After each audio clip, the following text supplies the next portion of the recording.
you, Lukey. Who's a player that you're looking forward to calling this afternoon? Blue and white or the tricolours? Who's a player that you're sort of thinking is going to have an impact on today's game? Well, the man I've been talking about in the pre-game, obviously for the Myrtleford Alpine Saints, is Dominic Bedendo. This man who's played at the highest level, returning from, when we say returning from VFL duty, they've actually got a bye this week, Port Melbourne, and he's been released to play for the Saints, so can't wait to see him. For Corowa Rutherglen, I've really got my eye on a player like, I think Cody Shutt will get 1,000 kicks today. I'm actually going to tip him for best on ground today, early in the pre-game. Last week against Albury. Yeah, probably leading Cora's best and fairest. Would he? Oh, I'd say Caelan Bradkey. Yeah.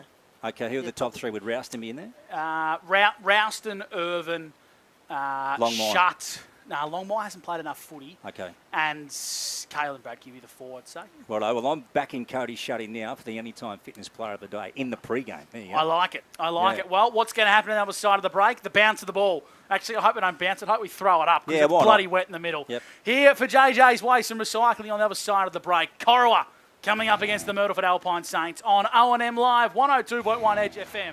You won't miss a thing.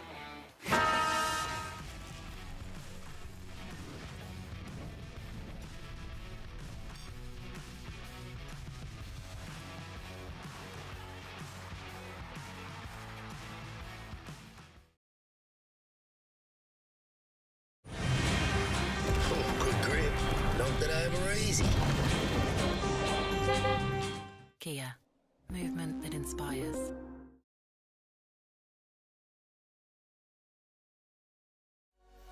What's your future look like? Where do you want to be? Whatever it looks like, with GoTAFE, you've got this. Get real skills for real jobs and careers right now. Search GoTAFE today. The Ovens and Murray Football League is proudly sponsored by Opal. Thinking packaging? Discover Opal.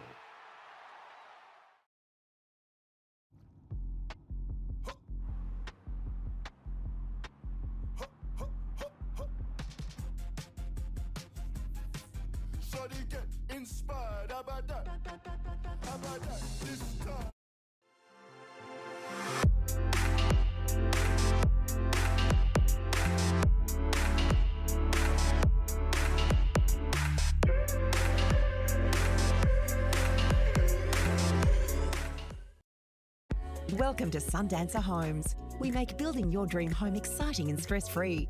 Backed by over 30 years of experience, one of many reasons why we provide a lifetime structural guarantee. Visit our information centre at Dean Street, Albury.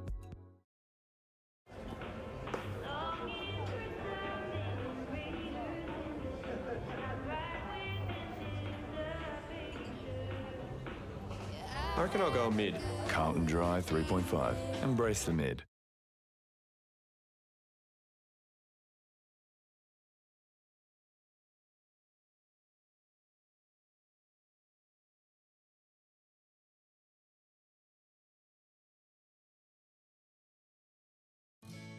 Every day we look after our family first. We go on adventures, we entertain with them, we care for them.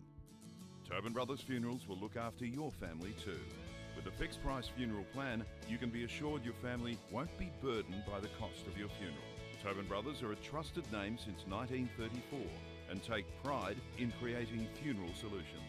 Tobin Brothers Funerals, Wodonga and Corowa, celebrating lives.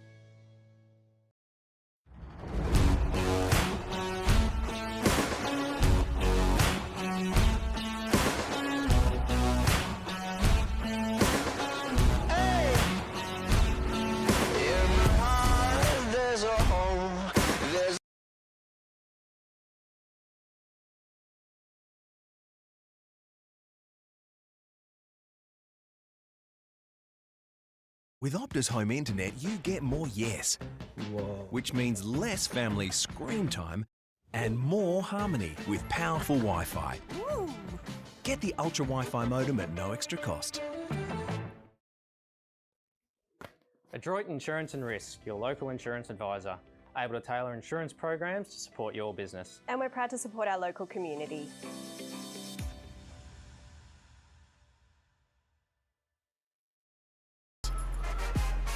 Out of the box and primed for the show. On your marks, get set. being first out the gate. Get the fit you need. The Athlete's Foot. Fit for every run.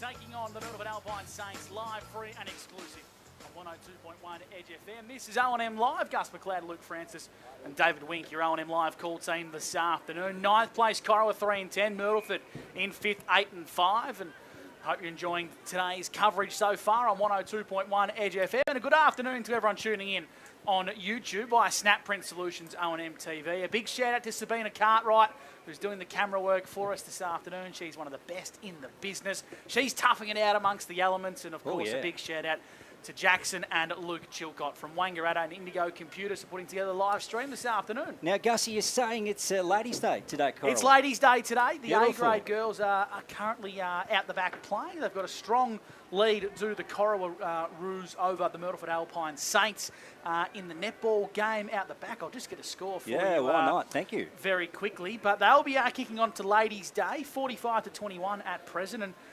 David, I believe that star A-grade netballer from Rutherglen, Leah Keating, has requested you to do some stats for the Ladies' Day. Hey? Yeah, well, they've got a couple of rules going, the girls. Bit of a drinking game. Bit of a drinking game. So every time someone kicks a goal, yep, the girls are going to down their drinks. Right. Drinking responsibly, of course. Of course, yeah, always. soft drinks. And then if a defender gets a goal kicked on them, well, the girls are finishing their drink as well. So that by the time the fourth quarter gets around, even though we reckon there might not be a 15 to 20 goals kicked today, there might be a few rowdy patrons in the crowd, Gussie. I think so. We do love a Ladies' Day. They make our football netball clubs what they truly are. 90 seconds away from the bounce of the ball. David Wink, who's on your 40-wing stat sheet this afternoon? Corowa Rutherglen, Jed Longmire, having 20 disposals for the year. I reckon Jed's a real barometer for the Corowa Rutherglen. Roos had a really big second half against the Albury Tigers a fortnight ago. I reckon he'll thrive in these conditions. Jack Rouston, Darcy Melksham, Jordan Foote and Ray Murphy as well. So they're the 5 blokes from Corowa. For Myrtleford, Jackson East having a terrific year, 26.6 disposals and 15 goals as well. So he's a real danger around the ball and resting forward. Bowen Calagero, Mitch Donati, Simon Curtis, who's winding back the clock, and then Don Benito, the guy we've spoken about a lot in pre-game. Take his numbers. Really interesting to see where he's going to play today. How well's this man started? He's been good. David Dawson. He's absolutely nailed it with the 10 he's picked out, and his introduction was absolutely magnificent then, Wink. So we want you to continue on for the remainder of the afternoon. Luke, for the Northo Hotel, you've already given us your best on ground. You think it's going to be Cody Shutt, but who's going to win today? How much by? I'm going to go with the Roos, Gussie, by 10 points. I wouldn't think it'll break open. I hope it doesn't. As I said, though, I have said that before, and it hasn't worked out well. What about you, mate? Who do you think? I'm going to lean towards Corowa. I think Myrtleford's away form is a real point of concern, and I think Corowa are building. It's just taking a little bit longer than we thought for the penny to drop. Dorso, who's going to get the chockies today? Roos by 15 to me. I think their on-ball brigade's going to have a real impact, especially early on. I'm interested. First time seeing Nathan Richards live, so interesting to see how he goes against the two big boys from Myrtleford. I think they're going to get the ascendancy through the middle of the ground in these conditions. Great to have your company on 102.1 Edge FM for O&M Live. It's Corowa and the Myrtleford Alpine Saints on your home of sport, 102.1 Edge FM. The first term's coming your way for A-grade oils and batteries. Corowa, they're kicking to the Bridge Road end. The Alpine Saints to the right of your screen towards the Murray River, the mighty Murray River. And to get things underway here on O&M Live, you've got the dulcet tones of the Mayor of Wagga, Luke Francis. It's Corowa and Myrtleford on O&M Live. Second half of the split round, Cossa and Richards. Richards work Cossa under the ball at bootlace level. We'll see a fair bit of this afternoon. Murphy at the bottom and the umpire to take it again. So slightly left of his centre. So get another ball up. Let's have a look. Cossa and Richards. Cossa got the best of that one. East, down low, got taken off the footy. Richards, nice work. Cossa dives down low. Richards again. Murphy is about to pluck it out for the Roos. Nice one to Williamson. They tumble one inside 50, the Bridge Road end. Look at Petherbridge come out. Here's Longmire taken down by Curtis. Beatty over the footy. And then a lot of players around the pill here at the Bridge Road end inside 50. Mitchell Scott held up and the umpire will take it. 40 out from goal. Anything caught your eye early, David? A match-up or something on the field? Jed Longmire starting forward's an interesting one for me, boys. I just noticed he wasn't in the centre bounce there. So up goes the footy. Costa went up uncontested, fed the ball backwards to Agosta, and Myrtleford go long down the line. Richards is sitting as a +1 here. He's got some company. Nice crunching tackle from Bedendo, who's the new player for the Myrtleford Alpine Saints today, of course. Junior boy, and now making his return to the club after a stint with the Dogs and currently on Port Melbourne's list in the VFL. Centre-half forward by the looks of it. Right in front of our broadcast position, Richards won the tap. He almost kicked Jordan's foot head. Now the ball retreats to the tricolours. It's with Mitch Tenardi on the right boot, long down the line. Smith's resting forward, bounced off his chest into the hands of Declan Bren, top of the goal square. Forrest got the fist. Riley Sharp's going to try and crumb. He's not known for this. Now Munro snapping on the left for the Saints. Munro's got the first. Myrtleford, they hit the scoreboard first for game traffic and contracting with a major, and it come via some nice crumbing from the munch, Matty Munro. And we're going to see that all day, isn't it? The ball's just going to hit the deck, and whoever's going to be clean at ground level is going to be able to take the most of their opportunities. Matty Munro finishing off nicely after having a week or so out to the side. Myrtleford would love him being back in the lineup today. Yeah, wonderful start on the road from the Saints. They'll be happy with that. And Munro kicking a beauty here to the scoreboard end. I'll tell you what, Luke, I know it's a wet weather footy, but Riley Smith, I mean, at least get hands to it. It'd come off his chest like he was playing soccer, just trying to not use his hands. That's it, Gussie. And I tell you what, Nathan Richards been involved early. He's having to do a lot of work for the Roos, and he's back at it again in the middle, up against Costa. Ball hit the deck. Here's Curry coming through for Corowa, Rutherglen, and he goes forward, Angus, to the arc of the 50. Brad Key in a one-on-one. Ball gets flicked out the back. Whistle, holding free kick, and it's going to the Roos. Yeah, it is going to go to the Roos, and it looks like it's going to be Darcy Melksham, David, and he's a man who's on your 40-wing stat sheet for a reason. He is averaging 19 disposals for the year, having a really good season coming back in from Korean after going back out there to find a bit of love for the footy again. He's a real barometer and a real player for the Corowa Roos. Kicked a career high of 3 goals a fortnight ago in the win over the Albury Tigers. Yeah, he was excellent, wasn't he, Gussie? That's right. So back from the CDHBU power. Here he comes, Darcy, to try and square the ledger. Early days at John Ford Oval. Darcy doesn't like that one. It's 1- score. So 6 plays 1 here. Saints up on the game traffic and contracting scoreboard early in the first term at John Ford Oval. So kick-in duties will be with the tricolours at full-back, Bridge Road end. We'll go to David Wink for some 40 winks. 2 centre clearances in this match, both been won by the Corowa Roos. So that's something in their game that they would really focus on, I reckon, pre-game. Simon Curtis from full-back. He's going to go short and finds Brady Sharp. Brady Sharp's going to bring it out towards the broadcast side to Kai Agosta, who looks like he's playing behind the ball. He's going to hug the boundary line with a nice kick towards Tenardi, who finds himself in a bit of water. Puddles along the clubroom side here at the John Ford Oval. Tenardi for the Saints, long down our broadcast side.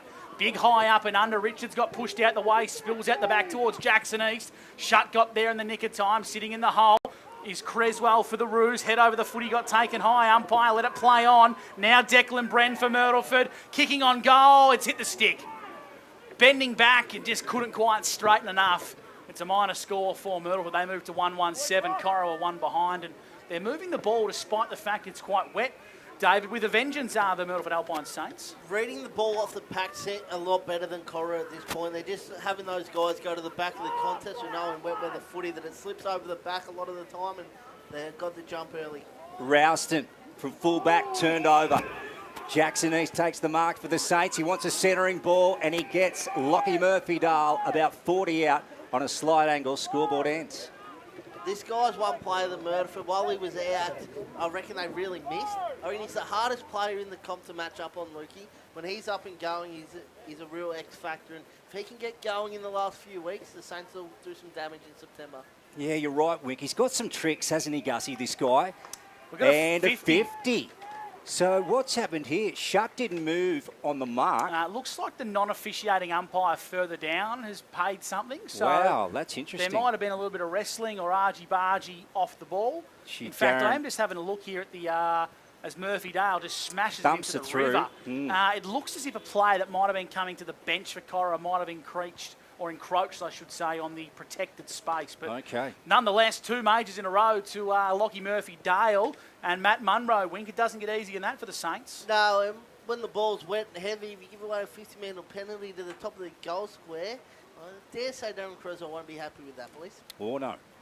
So after 6 minutes here on O&M Live, it's 2-1-13, Myrtleford to Corowa 1 behind. I think we are going to wait a little bit for the footy to come back. He certainly made no mistake in kicking that one over the big sticks. We've got a David Wink for some footy wink stats. Mitch Donati with 3 disposals early. Jackson East has got a couple as well. One thing you mentioned at Gussie Kai, Augusta is playing behind the footy. I reckon that's a direct impact of Bandito coming in and playing forward. They've been able to throw a bigger body in Augusta behind the footy and playing him across half-back by the looks of things early. Around the grounds, Evolution Roofing, Josh Murphy's kicked the first for North Albury as they lead 1 straight to the Raiders yet to score.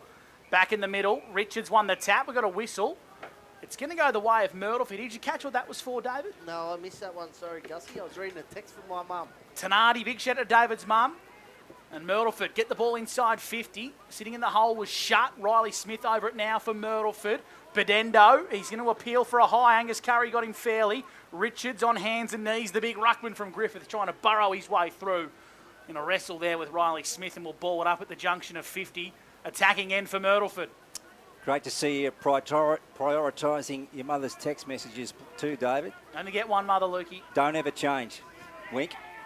You've got that right. And Capillari's taken across the chalk here. Just outside 50, the scoreboard ends. So we'll have a boundary throw-in. So 13 plays 1. Saints are up early. Thanks to Gain Traffic and Contracting. We've gone 7.5 in the opening term. For Maccas, here's Capillari. Taking in a strong tackle. He's tied up. And the umpire will take it again. So let's have a look. 65 out again from home. Cossa and Richards. Gee, that's going to be a duel. Here's Curry. Nice work. And got it away to Jordan Foote. That's a real silo kick up in the air. True centre wing. Morton went up. Couldn't take the footy. Williamson. Now Longmire can run onto this. He's got Mitchell Scott in the clear if he can get it to him. Just hacks it forward. Del Bosco going back. Look at Curtis. Look at that. Plays dry weather footy. And then on to Rutherglen. They come down the line. That's good footy from the Saints. Picking up Petherbridge. On true centre wing. Dangerous kick. Curry was hot on his heels for the Roos. Well mopped up there by Rouston. Fed it back to Angus Curry. He lowers the eyes trying to find Bradkey, but he had 2 to beat. He neutralised the footy for Corowa. Rutherglen was on hands and knees, and we got a free kick. It's going to go the way for Corowa. It's been paid by Dylan Sidebottom, the umpire. And Darcy Melksham's a kick and a half from home. He's going to play on to the fat side now, trying to find the lead in space. Longmire, got it. Nice kick and great vision from Darcy Melksham, and a great lead to the fat side coming from Jed Longmire. Yeah, that was just far too easy in front of Augusta there. He got the break on him, Wink, and there was no way that Kai was going to peg back the lead. No, you're spot on, Lukey, but I would wind that back to the 2-on-1. Caelan Bradkey just made a contest, got the stoppage. Darcy Melksham obviously got the free kick, but it started with KB splitting that 2-on-1. Jed Longmire splitting his time between Werribee VFL and the Roos in 2025. He's kicking to the Bridge Road end from 30 metres out. The Roos need this one. Jed steps up and he steers it through for Corowa. They're on the board with their first major thanks to Game Traffic and Contracting. Call 1-800-GET-GAME. The Roos move to 1-1-7. The Myrtleford Alpine Saints 2-1-13 here in the first term for A-grade oars and batteries. 3 disposals and a goal already for Jed Longmire, continuing his good form throughout this season. Hitting the scoreboard's probably one thing that he'd like to do a little bit more. That's his 6th goal for the year, Jed. He's a terrific young player, and I think he's going to have a big impact on the game today. Good start to this footy game. Liking this, Gussie. So 2 goals on the board for the Saints, 1 for the Roos. At the moment, the Saints 13-7. Thanks to Gain Traffic and Contracting. Back in the middle, East, head over the footy. Met heavily by Elijah Amery. The umpire to take it again. So left of his centre. I like that. No mucking around. Just threw it up straight away. And this ball back on the John Ford Oval turf. bit going on just Curry. behind the footy here, boy. Yeah, this one through to Lavis, and Lavis just barrels it forward to half forward. Big fist away by Petheridge at the back. Overrunning it was Curry. Melksham down low, whistle. I reckon it's an off-the-baller. Yeah, it's going to the Saints. So Mitch Del Bosco to take possession of the Sharon. Look at that kick. Trying to pick up Curtis, who's rolling forward. Simon just pops it up inside 50, shut at the back. Nearly got a fist to it. Riccardi around his body, left foot. Marked in the goal square, and a goal to Riley Sharp. Sainers get their third. 19 plays 7. Thanks to Gain Traffic and Contracting, the Tricolours up. Yeah, that free kick back with Mr. Bosco and one of the Corowa players were holding each other by the jumper for about 30 seconds, boys. Trying to have a bit of a muscle off, and the umpire called a free kick when the ball went to them. They weren't looking at the ball, they were still holding each other. So Deary me. Corowa wouldn't be happy with that. They've had 2 undisciplined acts resulting goals early in this game, which is not what you want in a game expected to be low scoring. Certainly not here on O&M Live. Of course, the score now moves to Corowa, 1-1-7, and Myrtleford a 3-1. Inside 50 from the centre clearance. Go the Roos. It's a shallow entry, but Hourigan's there. He's going to kick long down the line. Munro's coming off the bench. Curry, great punching tackle from him. And the umpire, Fitzpatrick, has paid a free kick to Myrtleford. I couldn't exactly tell you what that was for, David. Dangerous tackle, potentially. Not sure. And the umpire says he's got to get back on his mark here and just come back around. So Munro, he's going to switch, and it could be a dangerous switch, but it works out okay. Brady Sharp at centre-half back for Myrtleford. They go long down the rowing club side, and he's found Smith, who marks strongly. Now goes via hand. Myrtleford inside forward 50. Bit of a contest. Bedendo flew. Jordan Ayres at ground level for the Roos. Mopped up by Cody Shutt. Tries to find Noah Amory. The slippery Sheridan got the better of him, and it spills out of bounds. Potentially on the full. Yeah, off his boot on the full, Gussie. So it's a free kick to Myrtleford. And it looks like it's Tanardi to bring it in from 50, Luke. Certainly is. Here goes Mitch. Just outside 50. Oh, too tall for Harrington. Creswell came away. Gee, that was nice work. To Morton. Chips went over the top to Melksham. They're out and on the hop. Here the Roos. Here goes Darcy. Look at him. Down the outer side of John Ford Oval. Beautiful kick. Gets over the back to Jordan Foot. Handballs off. Oh, he missed his target, and Caelan Bradkey. He had to go back to get it.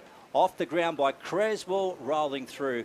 And it's gone through for 1 minus score. So 19 plays 8. 19 plays 8 here at John Ford Oval in the opening term. On the Gain Traffic and Contracting scoreboard, the Saints lead. He went the unselfish option there, Jordan Foot, but he probably could have snapped and goaled as Myrtleford kick in from full back. It's well met there by Cody Shutt. Bedendo feeds a handball to Tanardi. Out wide, the Myrtleford Alpine Saints. They hug the boundary line and find Lockie Murphy-Dale. True centre wing, rowing club side. In front of the cars here at the John Ford Oval. If anyone's listening on 102.1 Edge FM, give us a flash. We'll see some headlights, hopefully.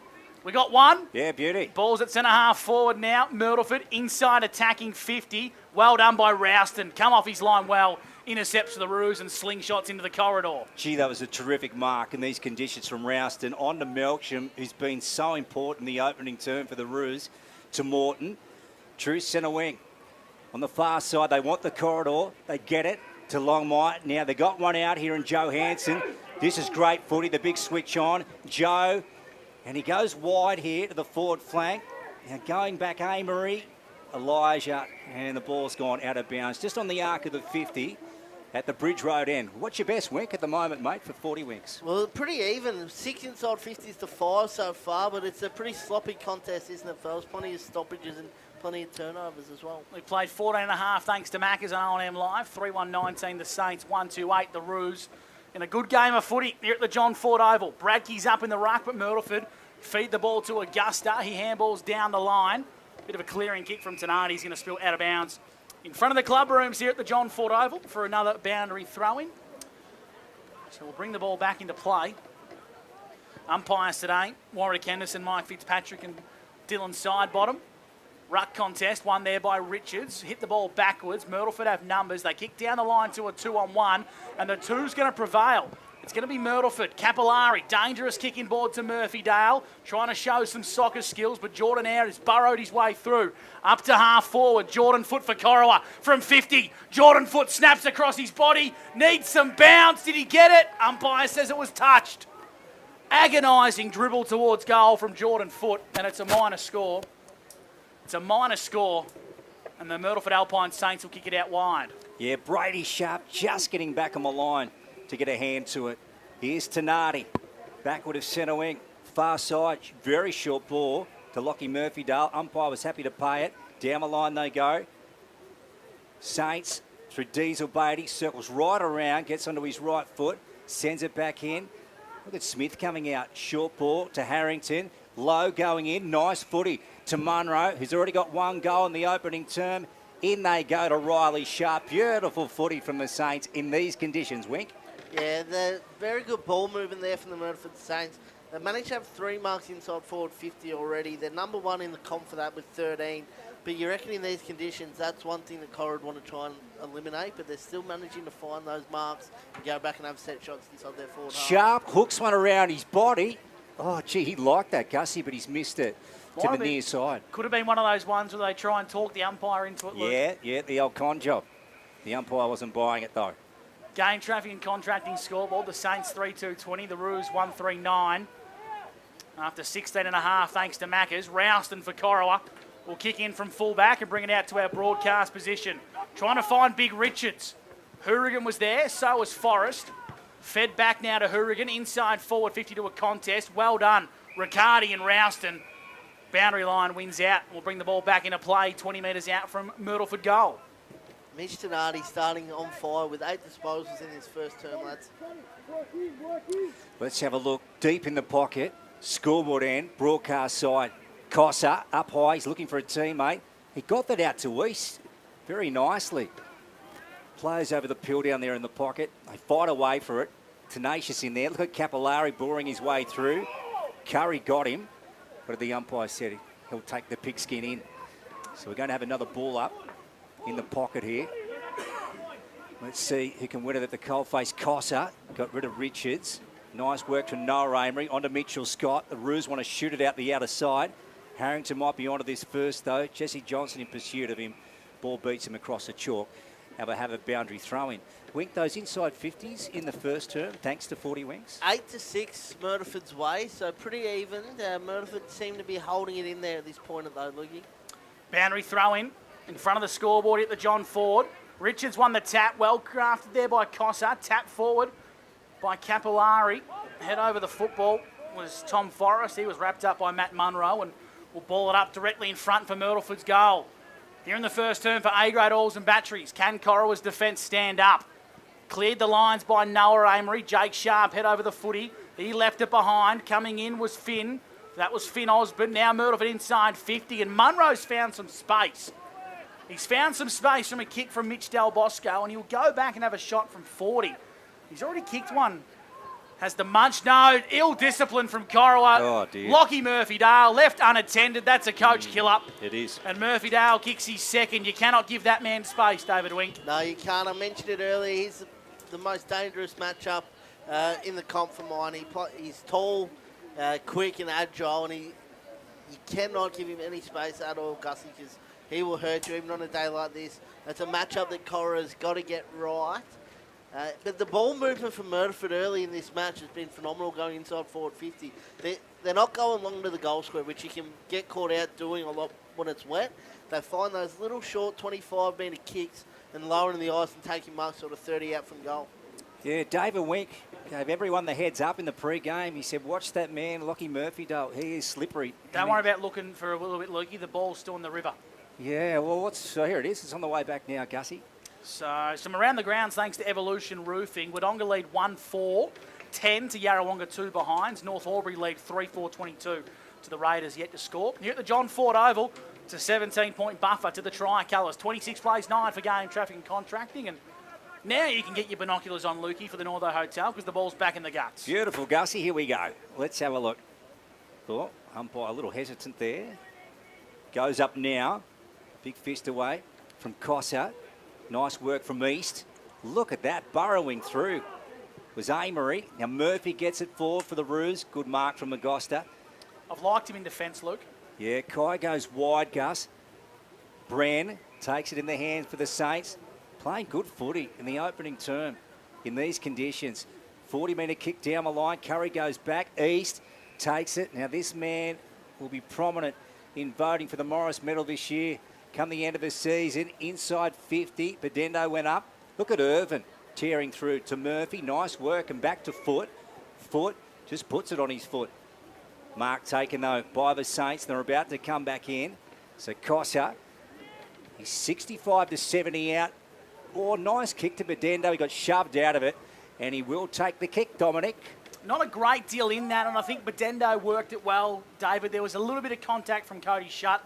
I reckon he milked it nicely. Yeah, a little bit of QP Mayo put on it there. It was probably slightly there, but the umpires called it, so. The Saints loving having this man back in his Saints Guernsey. Gussie, of course, on loan from Port Melbourne. He is. His debut game at Myrtleford senior level. Dominic Bedendo, 2 games with the Western Bulldogs and now with Port in the VFL. Do you like the pink or the 7 boots? I don't mind him. Yeah, they look all right. Look at that. He's latched onto that. Nice strike, but he's missed it. Through for 1 minus score. So 4-3-27. 4-3-27 plays 1-3-9. The Saints up in the opening turn thanks to Gain Traffic and Contracting. Anything on the 40 winks, David? Apart from Mitch Tenardi, he's had the 8 disposals. Everyone else is just sort of playing their role at the moment. Rouston's got it at fullback for Corowa. Starting to head towards red time. We've played 22 for Mac as he kicks out wide. It's a high up and under. Finn Osborne got a good piece of it. Irvin applied a nice tackle there on Capillari. Umpire Warwick Henderson will ball it up. So not a great deal of rain at present, but the wet weather still having an impact on the game. It is drizzling here at the John Ford Oval. Longmire went up in the ruck. Taken high was Murphy. Umpire put the whistle away. Bedendo for the tricolours. Well held by Cody Shutt. Dangerous handball from Corowa back inside 50. Here's Tenardi to the river end. Mitch Tenardi to goal of the day thanks to Steele Line. Sold a bit of candy, broke out onto the right boot, and Mitch Tenardi kicks the tricolours' 5th goal. They're starting to create a buffer here. Yeah, and he's finding this wet weather footy just very nicely. He's had 9 disposals. Mitch Tenardi finishes that one with a goal. He's someone that Corowa might have to put a bit of work into if they're going to halt the momentum that the Myrtleford Saints are having here in this first half. Yeah, they got 5 on the board, the Saints. The Roos just 1. 33 plays 9. So they're getting away. The Roos dearly need the next goal in this footy game. Missed a few chances that they probably would have liked to have kicked. Darcy Melksham's shot. Jordan Foot's had 2, Lukey. They've had their chances. Yeah, 1-3. Tenardi again. Brought down strongly by Longmire. Umpire to take it here. So second half of the split round, round 14. David Wink, Gus McLeod and Luke Francis with you on 102.1. Edge FM, O&M Live on a Saturday afternoon. There's Jake Sharp shooting it out the back east. Hasn't he been prominent? Helicopter kick just to the top of the 50. Now Smith going after it. Out comes Riccardi. Handballs over the top. Lavis sliding along the ground. Smith dives over the top of it. Tenardi goes in. Try to edge it out the side, but the umpire says, look, I'll have that, boys. 35 out from the scoreboard end goals. We'll ball the footy up. Smith in the ruck, ragdolling, kicking to the top of the square. Munro tried to claim the mark. Nice tackle from Hansen. Riccardi looks dangerous. He's on hands and knees. Bren crunches Rouston with the tackle. And we'll ball it up top of the goal square. So Corowa's defence really need to stand up here. And look at all the spares for Myrtleford behind this footy. Up goes Smith in the ruck. Kicked it, lost his footing. Sharp! Did he get clear contact? Umpire says it's a goal. Something from nothing from the Myrtleford Alpine Saints. And Riley Sharp, he's kicked a double. So doubles to Murphy Dale. And, of course, now Big Sharp. Myrtleford, they've kicked their 7th. He's had a really good month, Riley Sharp, after probably finding his feet probably the first 8 games, I reckon. He come back from that injury, but he's been really prominent and has kicked, I think, 15 or 16 goals in the last month, Lukey. So finding his feet back at senior level. Geez, Darren Creswell would be very disappointed in this start. At the moment, they're pulling away in the opening term. It's 39-9. It's a 5-goal lead. We said pre-game 70 points to get it done. They're over halfway there, aren't they? Yeah, unreal. Richards, big left fist to it. Here they go. Noah Amory. So they get it forward. Forrest, good mark, second attempt. Now he's 60 out. Gee, they need to make the most out of this. Into Creswell and takes it. Now he's on a tight angle. He's 45 out, Wink. What do you reckon? Plays on. Here we go. Back to Noah Amy. Gee, they need this. And he loads up Noah. That is a wonderful goal. A ripper. A steer line goal of the day on 102.1 Edge FM. O&M Live. A cracker. That's a very good finish there by Noah Emery. Smart football from young Josh Kerr as well. Probably didn't think he'd have the distance, and Noah Emery's obviously a beautiful long kick of the footy, so made sure to handball that off pretty quickly. Didn't waste any time, and that's much needed goal for the Corowa Roos, Gussie. Oh, certainly. What about the bomb from Noah Emery? That was an absolute ripper. Give us some 40-wing stats, David Wink. Well, Jed Longmire, Jack Rouse, and Darcy Melsham and Jordan Foote have all had the 4 disposals for the Roos, so none of them standing out, but playing their role and just doing enough to keep the Roos amongst it, but they want to get their hands on it a bit more. Margin back to 24 points. Corowa trail the Myrtleford Alpine Saints. Sliding through was Richards. He won the clearance for Corowa up towards half forward. I reckon Forrest has been slung into attack here for the Roos. He's at centre half forward. Tracking this one is Diesel Beatty for Myrtleford, and he kicks long down the riverside, trying to find a target. The target he was trying to find was Bedendo, but it spills out of bounds for a boundary throw-in. Hope you're enjoying the call today, thanks to A-Grade Oils and Batteries on 102.1 Edge FM or Snap Print Solutions, O&M TV. We've got company in the Greek Islands this afternoon, Luke. Oh, yes. From Liv Laspina, netball coach from Myrtleford, and the chairman, David Sinclair, tuning in from Milos in Greece. Oh, good people. Sensational. I can tell you what, it's not cold, wet and miserable in the Greek Islands. I wouldn't think it would be. Okay. Hey, Pricey. Down towards the 50 here. Ball's going out of bounds, and we will have a boundary throw in. So 60 around from goal. Just, probably about 25 metres left of the scoreboard. Around the ground, Evolution Roofing. Just a quick one for you. Only a 1-goal lead to the Dogs over Yarra. Beautiful, Garcia. Let's have a look. Boundary umpire with the pill. So big lead to Myrtleford at the moment, 39-15. Here they come, Murphy, the Roos. A sloppy hand pass. Lavis had to go and try and pick it up off the deck. He's taken in, and the umpire to take it again. So 55 out this time. So we're in the opening term. We're working up towards the first break. First term is for A-grade oils and batteries. Williamson, he's got Maraca in a tackle. And again, we'll have another stoppage. 45 out from home this time. 27.5 for Maccas, gone in the first term. Richards in the ruck, going up against Smith there. Toe poked inside 50. Reckon it's a push in the back, going to go the way of Hanson here. It's against Matt Munro. What are the free kicks on the 40-wing stable? 3-5, Myrtleford's way. Been well officiated so far from Fitzpatrick, Henderson and side bottom. The men in green. Hanson, the captain for Corowa. Long down the line. Forrest got a good piece of it, brought it ground level. Brady Sharp looking for the boundary. Got it there. And it's a boundary throw-in right in front of the cars here, which are just, they're starting to build up around the banks of the John Ford Oval. Nice crowd building this afternoon to see Myrtleford lead 3-6-39 to 2-3-15 the Roos for gain traffic and contracting. Caballero off the boot, goes forward inside 50. Big pack of players goes up. Strong tackle brought to ground with Bedendo. Play on. Irvin comes off half back. Big sweeping ball out of defence. Oh, gee, Morton came flying through. Now he picked up Petherbridge. Ball goes down the line. Del Bosco couldn't quite reel it in one-handed. Bradkey tried to scoop it out the back. Forrest about to pounce on the ball. Look at them tearing in for the peel. In the back is a call. Saints to get it. Mitch Del Bosco. About 45 out from their own defensive goal on the far side of the ground. He's going to hug the boundary line. Got it towards Jackson East. How many numbers for Jackson today, David? Number 7. He's been good. He's a big fancy for the Morris medal for mine. Richard's got a fingertip to stop Big Toby Cossa. Head over the football. Irvin, well measured there by Simon Curtis. Appeals to deliberate. Good luck getting that one, Simon. Out of bounds, true centre wing. Murray Riverside. What about some 40 wings, David? The inside 50 cam's really blown out. Myrtleford up to 14, the Cora's 8. And of course, 39-15, so probably resembling the way the scoreboard looks. 29 minutes gone here, almost 30, thanks to Maccas. But we have had 8 goals in the opening A-grade oils and batteries first term. Inside 50 goes Collegiero. Top of the goal square, Sharp. Good one-on-one battle there with Cody Shutt. Cody Shutt did enough to neutralise it, but his handball was turned over. Lavis under the pump. Munro was held without it. Umpires put the whistle away as Jackson East tries to paddle it towards the chalk. And as the clock almost ticks 30 minutes here on O&M Live, the first term is still going for Maccas.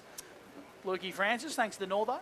Surely is, Gussie. Look, we haven't got a huge crowd in, but we have got Cars lining the outer side of the John Ford Oval, which is great to see on a wet day. Collegiero, Williamson met him. Lavis tried to go off the ground. No Amory around his body. High ball up in the air. East had to sit under it. Morton goes in again. And ball heading towards the chalk. Well done by Jackson. Back to Jake Sharp. Out the back to Del Bosco. And there is quarter time at John Ford Oval in the second half of the split round, round 14. And at the first break, it is the Myrtleford Saints going well. The visiting team, they lead 6-3-39 to the Corowa Rutherglen Roos 2-3-15. This is O&M Live, and remember, on O&M Live, you will not miss a thing.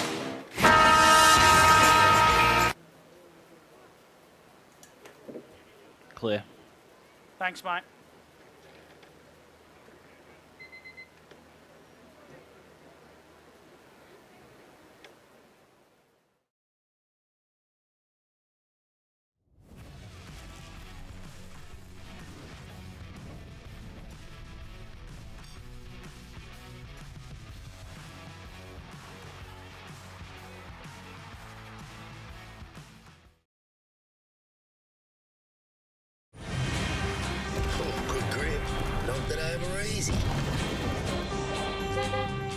Kia, movement that inspires.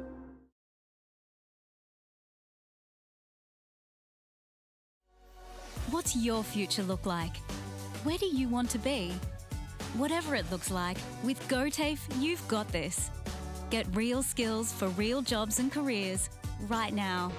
Search GoTAFE today.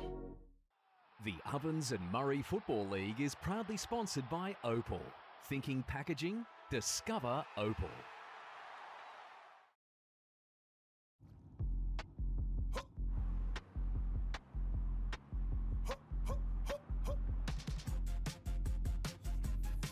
So they get inspired. How about that?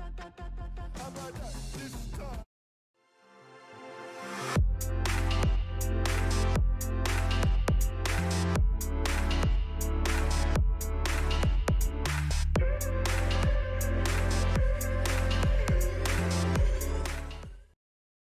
Welcome to Sundancer Homes. We make building your dream home exciting and stress-free. Backed by over 30 years of experience, one of many reasons why we provide a lifetime structural guarantee. Visit our information centre at Dean Street, Albury.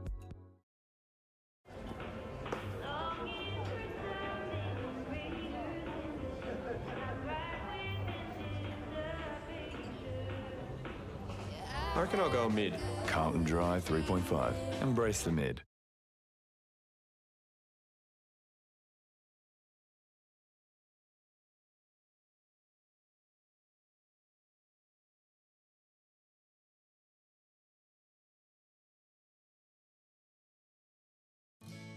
Every day we look after our family first. We go on adventures, we entertain with them, we care for them.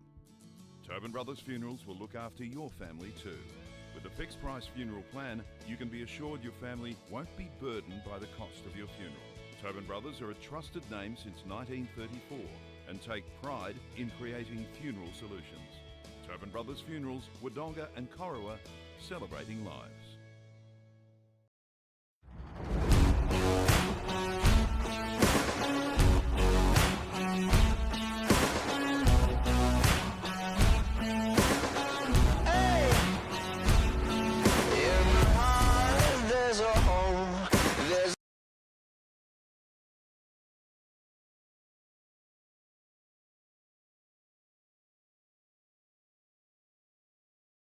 With Optus Home Internet, you get more yes. Which means less family screen time and more harmony with powerful Wi-Fi. Get the Ultra Wi-Fi modem at no extra cost. Adroit Insurance and Risk, your local insurance advisor, able to tailor insurance programs to support your business. And we're proud to support our local community.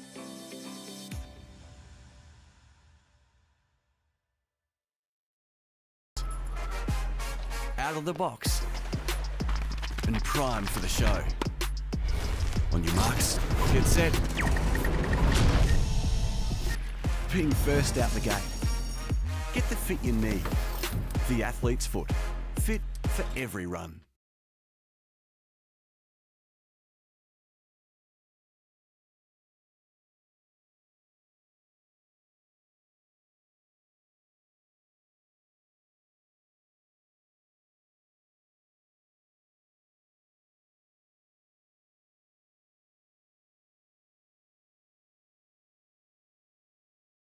16 on the Jaco Albury-Wodonga scoreboard. David, who are the quarters best in the first term? Well, for Myrtleford Alpine Saints, I thought Mitch Tenardi was terrific. Nine disposals and a goal in that quarter. I thought Lockie Dale as well looked really dangerous inside forward 50, but also come up the ground and found his fair share of the footy. And then for Corowa, I thought Nathan Richards battled his ass off in the ruck, doing the best he can. Brady Morton did a few good things across half forward as well, trying to connect the defence and attack of the Rutherglen Roos. Goals in the opening term, we had 2 to Lockie Murphy-Dale, 2 to Riley Sharp and singles to Tenardi and Munro, also the Roos, Longmire and Noah Amory on the board. Who's leading the way on the 40-wing stat sheet? David, what are some of the key numbers that are tickling your fancy? Well, I mentioned Mitch Tenardi. He's got 9 disposals. Jackson East has 8. And then the 5 guys taking for the Corowa Roos, they've all got 4 disposals. All 5 of them have got 4 disposals. So the inside 50 counts interesting, 15 to 8. The other interesting stat, Gus, is Rutherglen have got 6 centre clearances to Myrtleford's 1. Wow. So they haven't been able to capitalise the dominance they've had at the centre stoppages there. What about your thoughts, Lukey, on the first term?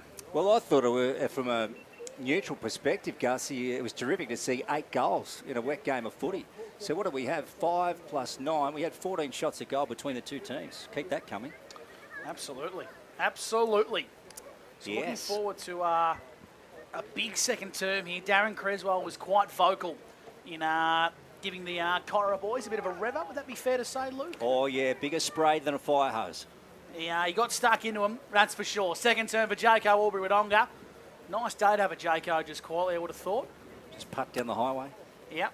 Looks like Tom Forrest has gone forward for the Rutherglen Roos. Zach Petherbridge is on him, and Brady Sharp's got the match-up on Caelan Bradking. Here we go, the second term for Jaco with Luke Francis here on OMFNL Live. It's an even 4-goal break to the Saints. East was wonderful in the first term. Got it on his left foot. Curry went in hard, so too did Munro. Matt Munro with 2 goals in the first quarter. Umpire picking out a free kick. So the Roos will take it. Here goes Curry. Short ball off to Rouston. He didn't see Lockie Murphy-Dale coming from the opposite direction. Petherbridge just got 2 hands to it. Out goes Bradkey. Roos win it though. Melksham tried to curl it around his body. Couldn't get it back enough. Ball's gone out of bounds on the full. So the Saints will get it. Brady Sharp with it. Just adjacent of the scoreboard here, which reads 6-3-39 to 2-3-15 on the CMB Truck and Bus scoreboard. All Saints right. Up. Evolution Roofing around the grounds. Yak and Dan to lead Barney by 2 points. Of course, Barney and Yak, big game of footy that one. If Yak win, they can still play finals, Luke, in the Tallangatta League. Yeah, just that slim glimmer of hope alive for them, Gussie. Irvin sends the Roos inside forward 50, but Petherbridge back in the side today. After an 8-week gap, he intercepts and he goes short and he finds Bowen Calogero. At full-back for Myrtleford. Handballing onto Augusta, now over the top. Del Bosco, he's in trouble. Great tackle from Jordan Foote. He's one of holding the ball. I don't reckon Corowa know it's a free kick. I reckon Jordan Foote thought it was going out of bounds there for a throw-in. And he paid insufficient intent. Your thoughts, David, quickly? I don't like that rule. Inside 50 goes Jordan Foote. Forrest back of the contest. So's Bradkey, soccering and missing. So a minor score there for Corowa. They move to 2-4-16. Myrtleford 6-3-39. They're inside 50 early after 2 minutes for Maccas. The Rutherglen Roos. Easier said than done, I know. We've got the best seat in the house, but it amazes me these days the amount of times the ball rolls over the line and there's no defensive player back on the line, like just guarding the paint. Here goes Foote, right foot snap. Curled too far, through for 1 minor score. So 39 plays, 17. Saints up on the CMV Truck and Bus scoreboard. What do you got, Gussie? I was saying 2 points for Jordan Foote. 2 points for Jordan Foote. Wink, we'll go to you, mate. How are we reading on those 40-week stats? Well, Jordan Foote's up to 6 disposals now for the game. Those 2 shots on goal. They're 2 goals as well. He's having a terrific game. Out wide to the riverside go the Myrtleford Alpine Saints. Appeals for on the full here. I reckon he's paid. Is it against Tenardi? In the end, Corowa get the ball and they slingshot it to centre half forward. Forrest has looked busy since going into attack for the Roos. He's got it 55 from home, Murray River End. Chiseling ball, well read by Del Bosco. He brought it front and centre. Now the Corowa Smalls need to get busy. On hands and knees, Darcy Melksham snapping from the pack across the face. And we'll get a boundary throw in 15 metres out from Corowa's goal. They've done all the attacking here in the first 3 minutes. It looks as if that spray's got them into gear, Luke. Yeah, they need to press and get something out of this, Gussie. Got to capitalise while they've got the ball deep inside the attacking zone here. Let's have a look. Boundary umpire sends it back in. Costa wasn't the best boundary throwing, but they're going to fall short in a day like this. You've got to be prepared for it. Bowen Cavaliero off the ground. Ball's gone out of bounds, just bounced inside the line. So David Wink, Gus McLeod and Luke Francis at John Ford Oval for O&M Live this afternoon. Hope you're enjoying the action in this wonderful season and wonderful comp. Let's have a look. Back into play. Cossa, front spot. Curry overran it. Ball came out. Foot goes again. Charges through. Curtis met him. Morton tried to get it off to Melksham. Forrest overran it. Agosta's in there. Mitchell Scott. Curtis, short ball. Nice. So the Saints win it. East comes away from half-back. Lavis is sitting out the back, but Smith, front spot, takes it, and the Saints are on the move. So what can they build from half-back here? Riley with the pill. He had to wait for some troops to get back. And he just goes with a dump kick down the line. Nice work from Lavis to work his way to the front. Now, looks like the Saints have shut off the corridor. They've got that guarded. So Lavis might have to go down the line. He does. To half forward now. Melksham front spot. Big fist away from Curtis. Maraca tried to balance up. Just knocks it off the deck. Richards short to Longmire. Looping hand pass to Foot. He's been so good in the second term. Cossa over it. Or broke away from the tackle. Inside to Curtis. Left foot around his body. Rouston takes the mark in front. Roos have possession on centre wing. And Rouston, he's going to want to play on his dangerous left boot. And he kicks to centre half forward. One-on-one battle. Pethybridge got the fist. Crumbed by Osborne. Handballs inside 50. Missed his target. Melksham's up to the task. Forrest ragdolled off the ball. Then reapply some pressure with a big tackle. And wet where the footy gets best there. Ends up in the hands of the umpire. 50 metres out from Corowa goal.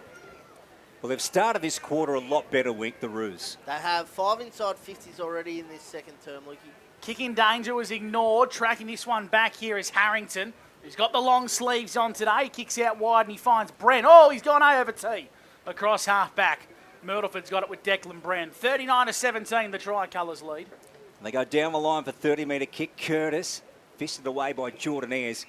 Ball out of bounds, right of centre wing on the far side. So on a pretty wet and miserable day in Corowa. Beautiful border town, though. Really picturesque. As we get another boundary throw-in, Cossa, Capillari, just couldn't take the pill in. Foot over it, Tenardi. He's taken in by a couple of Roos. Ball spills out. Harrington tries to break away from Murphy, and he does so. Long kick down the wing. Or Smith front spot. And the ball's gone out of bounds in front of Irvin. Evolution Roofing around the grounds. Josh Minogue's kicked 3 goals for North Albury in his return game. And they lead North Albury comfortably. 6-6, 42 to the Raiders yet to score. At the John Ford Oval, 39 plays 17. We've got a whistle, and it's going to go the way of Myrtleford. Can you tell me what for, David? I've got no idea, Gussie. Well done, David. Some nice inside comments there. Thanks to Corowa Better. Oh, I won't make it up. Tenardi, been really good today. Feeds the ball onto Colagiero now. Great tackle from Corowa. The tackle was applied by Rouston. Munro, he feeds the ball back now to the hands of Capillari inside 50. It was a worm burner. Well done from Hansen. Well done from Hansen. Going to win himself a freaky for holding the ball here. Up against the new inclusion in Dominic Bedendo, former Western Bulldogs player, and now Hansen's going to have it at full back for the Roos. 22-point margin now. So the Roos got to get a rig along, but they have started the term well. Curtis over the back of Morton there, got a fist to it out in front of Maraca. Rightio, Wink, we'll get our leading possession getter for both teams, thanks to 40 wins. Jordan Foot, he's up to 8. Mitch Tenardi, he's up to 11 disposals for the game. Yeah, both been terrific in this second term too. Okay, let's have a look. Right over on the far side, a long way from our commentary position. Ball back into play. Cossa, swept one out of the ruck. Maraca picks it up on the second attempt. Cavaliero swings it around his body on the left foot. Tenardi sits under it, got hands to it. Tenardi goes again, try to recover. Richards, that's what they need. Few long kicks. He hooks it around. DeBosco's picked it up, though, for the Saints. Tries to spot one up and does so. Nice kick into Declan Brand. He's 45 out. They're kicking towards the Bridge Road end. He just pops it up to the hot spot, top of the goal square. Sharp got rid of his man, Riley. Over the top of it now. He might be in trouble. He dived on it. Rouston was there. Hanson's got it. He's brought to the deck. And the umpire will take it. 25 out from the goals at the Bridge Road end. He just threw Cody shut. Absolutely ragdolled him there, but umpire said it was fair. We'll ball it up. One down there by Richards. In fact, it was Irvin on hands and knees trying to come through. Jordan Ayres got a little toe poke. Now in the hands of Ray Murphy. Handball smothered. Tracking towards the boundary line. Hanson's got some work to do. Well done, Tenardi. Head over the footy, then left it behind. Snap on goal from Myrtleford. Top of the square. Was it Capillari? I think it was. Harrington. No, it was Harrington. It's a minor score for Myrtleford. They move to 6-4-40. Corowa 2-5-17. And Rouston's going to play on quickly for the Roos. Rouston. Gee, that was a good kick. Just won't quite make Longmire with the heavy ball. Oh, he tries to square one up to the corridor. Very daring. They turn it over. Tenardi goes to Maraca. They might pay the price here. Ball bouncing about 20 out from the Bridge Road end. Brent over it. Here goes Bedendo. Wide ball. Will it score it all? No, it's marked in the goal square. So Joe Hanson. So loyal, this man, Joe. Of course, spent a season with the Lavington Panthers when the Roos were on recess. Goes to Longmire. So they're working out of defence now. They want this corridor again, good mark. They're just getting outnumbered in the middle. Here's Kai Agosta. Short to Maraca. So he takes one in front of Murphy. They're on half forward for Saints. They lead 40-17 thanks to CMV Truck and Bus. Maraca's been called back around his mark. Probably should have been 50 there. Goes in now, Josh. Oh, massive fly over the top from Bedendo. Gus McLeod's reaction was super. You've given me a heart attack, Gus. Oh, gee, that was big. Now he blew David Wink's ears off, and here comes Lavis out of the fence for the Roos. Nah, too much on it there for Caelan Bradkey. Chopped off nicely by Brady Sharp. Going to send Myrtleford back into attack. Bedendo looks busy at centre half forward for Myrtleford. Long kick down the line. Well met by Jordan Ayres. Got a fist. Trying to keep it alive, but the boundary line's going to win out. Out of bounds for a boundary throw. David Wink, some 40-wing stats. Again, Bowen Calagero, he's up to 9 disposals for the game, 5 in this quarter. Jed Longmire up to 5 for the Corowa Roos in his second term. So 40 play 17, Myrtleford lead on the CMV Truck and Bus scoreboard. Back into play. Irvin's in the ruck on hands and knees. Umpire Mike Fitzpatrick calls for the football once again. We'll ball it up. 10 minutes gone here thanks to Maccas. Here on O&M Live, we'll ball it up, 70 out, maybe 60 out from Myrtleford goal. Smith and Irvin, well done Irvin in the ruck, got the ball down to Longmire for the Roos. Long down the line, but Myrtleford has set up well behind the ball. And the ball's been marked here by Del Bosco. Kicks dangerously, inboard, getting a fist on it was Longmire. Brady Morton, in fact, head over the football now, Bradkey, long way from home, trying to get involved. Whistle, free kick, in danger. Corowa are going to get it, and the ball's going to be in the hands of Caelan Bradkey. Here he goes, Caelan. They need to build on this. He went for the torp, didn't come off the boot all that well, and it's dropped by Jake Sharp at centre half back. Melksham, he tries to dive into it, and then they get it right out wide here through Brady Sharp. Ball close to the line, still in play, so they keep it alive as Saints. Here goes Harrington. They might be able to make something out of this now as they tumble one forward. Tom Forrest got a fist to it. Ayres going down low, scoops it up. And gets around nicely. He's got to find a target, though, coming out of the fence. Gee, that's a good kick. And he gets it on to Creswell. Works it out to Rouston. And he wants to come towards Jed Longmire. Ball's on true centre wing now on the broadcast side. Beats Jed.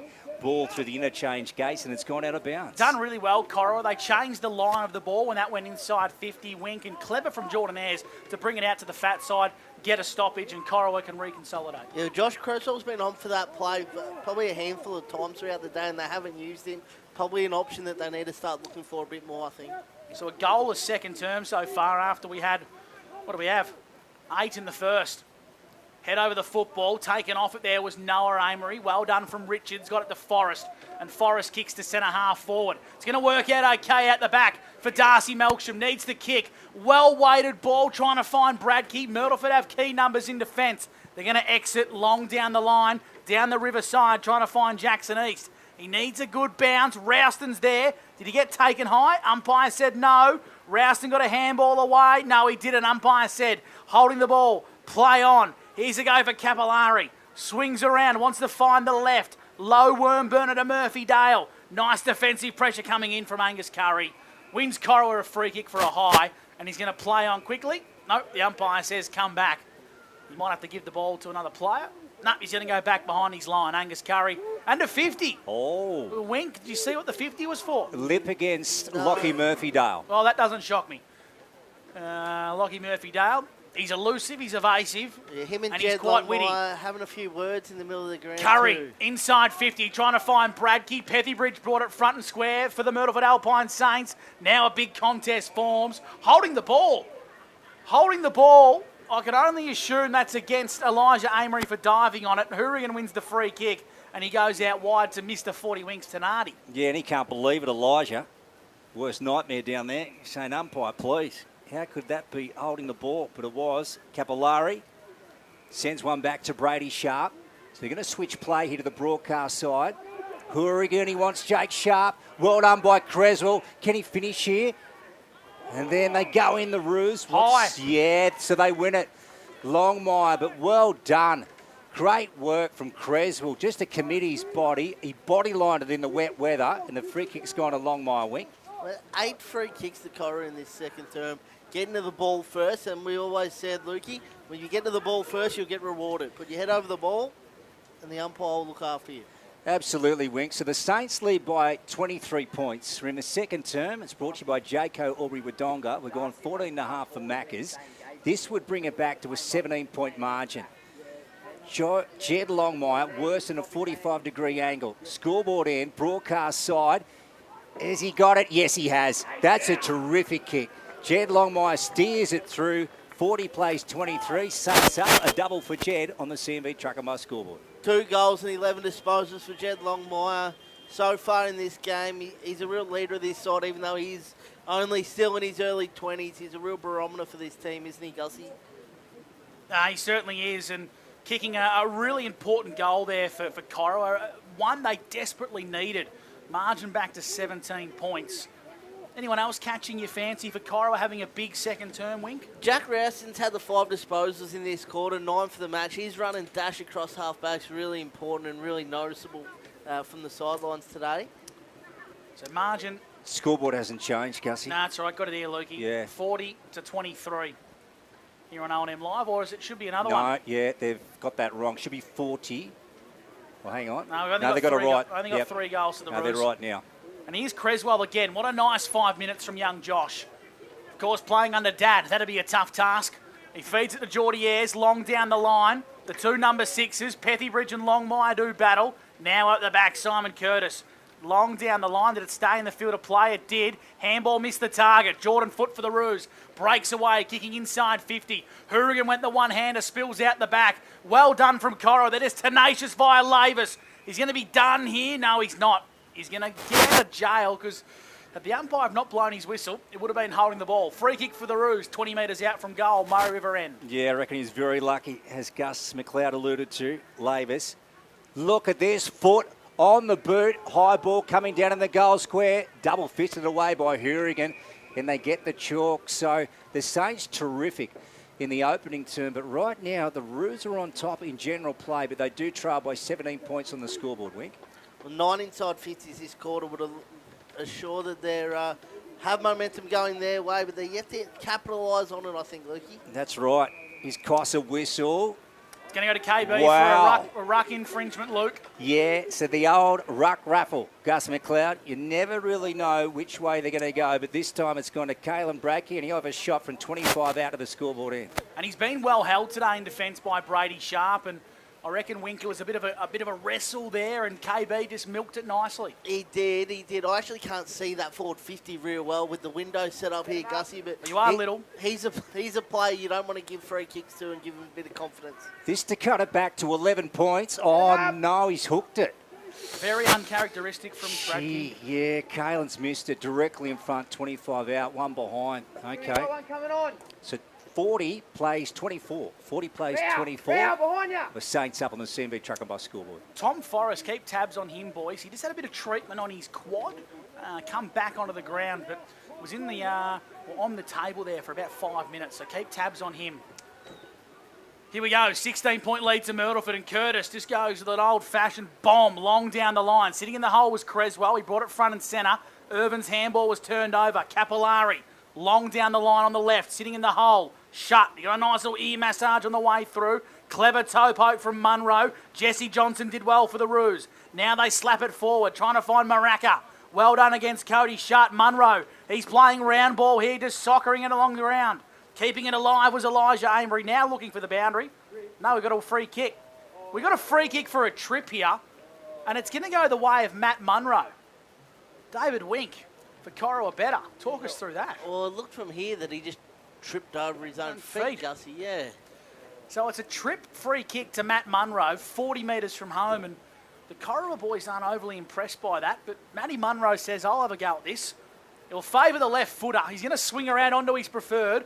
Top of the goal square's the target. Touched across the line. Well done, Riley Irvin. Gee. Got a nice bit of hand on that to see it across for a minor score. Myrtleford, they move to 41. The Roos 24. Rouston kicking in from fullback here in the second term for Jaco. Yeah, beautiful Rouston. Right out wide. He makes Cody Shut. He had a few nervous moments, but he did take it in the end in front of East. And Cody, 25-metre kick. Beautiful. Out wide to Ayres. Both sides have done this quite well, Luke, despite the fact the conditions have been poor. Their kick mark game has been quite strong. Margin is 17. Myrtleford Alpine Saints up in the second term. His foot for the Roos. Right on centre wing on the far side. Capillari just smothered the kick off the boot. Richards got swung around. He's gone there. The umpire said, yeah, Nathan, incorrect disposal. So the Saints to win it back through Cossa. Been a great battle, the Rucks. It has. Here's Big Toby. So he needs to spot out a target. Now he's got one right out wide. Maraca. Short. Good ball to Agosta. The Saints with a patient build up here. Low. Good kick. That was a ripper from Kai Agosta into East. Harrington's on. He's going to go for him now. Gets him. Terrific football from the Saints. Ball movement was sensational, David Wink. It certainly was. And just smart play there by Jackson East to just not go back and have a shot, but to turn around and lower the eyes and hit up the target to have a shot on goal. It's in my notes, but even more so coming to the forefront today, the foot skills of Kai Agosta have been excellent for Myrtleford. He's normally a sort of a primary half forward / on baller, but utilising him at half back today to add some polish and class to the way Myrtleford distribute across half back. He's been a star today. Yeah, good control of the footy from the Saints. Not moving it too quick. Harrington, 35 out. Beautiful kick and puts it straight through the middle. 47 plays 24. 47 plays 24. The Saints up over the Roos in the second term on the CMB Truck and Bus scoreboard. Cora would be disappointed with that. They've had the ball in their forward half for majority of this second term, only being able to score the one goal through Jed Longmire a bit earlier, but just that one gives Myrtleford Saints just that little bit of buffer back, even though they haven't had a lot of the play in this second term, Gus. Margin sits at 23 points. It was 24 points at the first break here on the CMB Truck and Bus scoreboard. 7-5-47 to 3-5-24. It's Myrtleford in front of Corowa. 22 minutes gone here. We've only had the 2 goals in this second term, so expect a narrow quarter. Richards just pumped it out of the ruck with a big fist. Got it to centre half forward. Now the ball's scrappy at ground level. Good hands from Amery. On to Melksham. Inside 50 for Corowa. Laverson on one-on-one. Brought it front and centre. Scott was trying to crumb for Corowa. Now the Myrtleford boys have support at ground level. It goes backwards. Longmire with poise. Trying to find Williamson. He's got a 2-on-1 here. Needs to win it. Taps it in towards a bit of space against Bedendo. Trying to find Jordan Foote. It's going to be a boundary thrown in a stoppage. 40 metres out from Corowa goal. Winky, Dominic Bedendo, how many stats on the 40 Winks? I've got him down for 5. He's probably playing a bit of a different role to what we thought he was. Playing a bit, pretty much centre half forward. Looks to be on ball now. Inside 50, scoreboard end. Boundary umpire sends it back in. Let's have a look. Cavaliero quickly on the boot. Bren sits under it, got up high. Munro, nice front and centre. Rouston trying to burrow his way through. Mitchell Scott, well, thought he got given a fair bit of time by the umpire, Finn Osborne. Yeah, I reckon it was. Should have won the free kick. Shut comes tearing out. Capillari might pounce back on this in the back. So Cody will take the footy. They play on the advantage. No, the umpire's going to bring it back So he wanted Cody back around his... Joe Hansen's coming off the ground here, boys. He's looked to be in a bit of discomfort with his leg. Roos going inside 50 here. Bradkey couldn't get hands to it. Del Bosco down low to Brady Sharp. Lockie Murphy-Dale quickly over his head to Cavaliero. Left foot partially smothered by Bradkey. Williamson, good spot up. Nice work to Lavis. Just went the required distance and into the pocket for a mark. Only managed to 3 marks inside forward 50 for the game, Corowa. So the Myrtleford Saints defender's doing a really good job, but Paddy Lavis gets on the end of this one and should go back and put this one through, I reckon. This will bring it back to 17 points. And deja vu, this is the exact same spot that Longmire had his shot from about 10 minutes ago, Luke. Here goes Paddy Lavis. What can he... Oh, no. Yeah, bad kick. Sprayed off the side with that wet ball, 3 for 1 minus score. So 47 playing, 25 Saints up, thanks to CV Truck and Bus. You could see what he was trying to do, start it on the right-hand goal post and bring it back. Just didn't make great connection. Did he wink? Again, I can't see Gussie. So you are allowed to lean forward, David. Yeah, he has shanked it, though, by the sounds of what Luke said. Snuck it through for a minor score, 3-7 the Roos. They're going to attack the corridor here, Myrtleford. It's going to work out okay. Murphy-Dale, well, you can tell he hasn't played soccer in a while. That almost missed the boot. Amory for the Roos, burrowed into the turf by Capillari. Works out okay. Osborne finds Forrest, unattended inside 50. Nice build-up from the Roos. And Myrtleford, they probably would like that full back kicking again, Lukey. They didn't have to go through the guts at this late stage of the turn. Yes, Gussie, and they must kick this one. So they've kicked 3-7 up until this stage. The Roos, so of course, a miss from Lavis moments ago. So Forrest really has to put this one through to reward their effort. He had a run with the Sydney Swans VFL last week, Tom Forrest. First year out of the under-18s program. Right foot kick for the Roos. Tommy Forrest has kicked the goal. Gee, the game needed that one. Here at the John Ford Oval, Corowa, they moved to 4-7-31 to the Myrtleford Alpine Saints, 7-5-47. Reward for effort for Corowa, I think, summarises that one, David. Yeah, he took the words out of my mouth, Gussie. They've been the better side in this second term, and they needed to get some reward for that, to go into half-time, with a little bit of momentum. They cut the lead back now, but it's, yes, they're right in it. They've got all the momentum at this stage of the game. They just need to take advantage. If they could get one more before half-time, I reckon they'd go into half-time pretty happy. Yeah, absolutely, Wink. So it's back to 16. Second term for Jaco Aubrey-Wodonga. You're listening to O&M Live on 102.1 Edge FM. We might grab a score from around the grounds, Gussie. We'll have a look at those for Evolution Roofing. Yep, 37-25. Yarrawonga lead the Doggies, and 59-7 North Albury. They lead the Raiders. Goal kickers in that game. Josh Minogue's having a field day. He's got 4.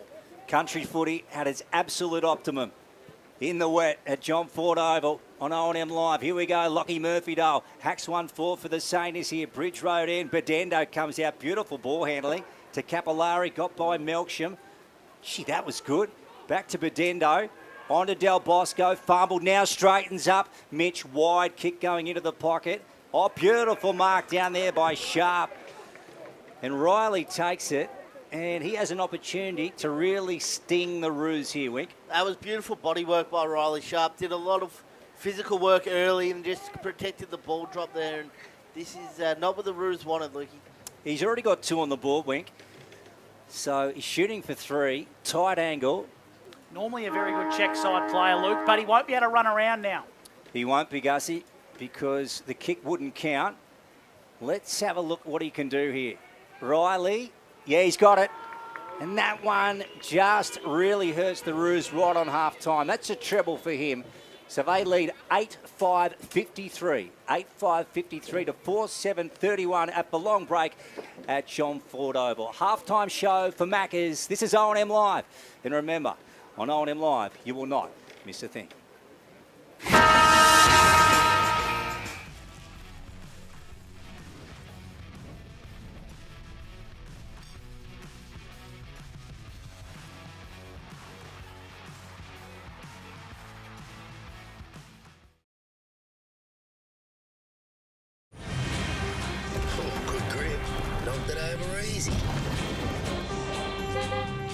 Kia, movement that inspires.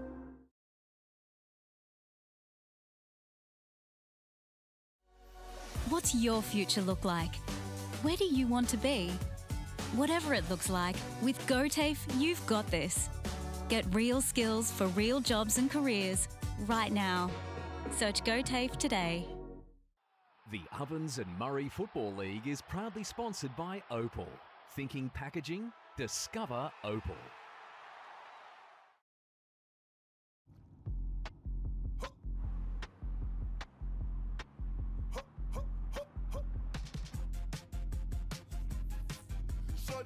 Inspired, how about that? How about that? This time.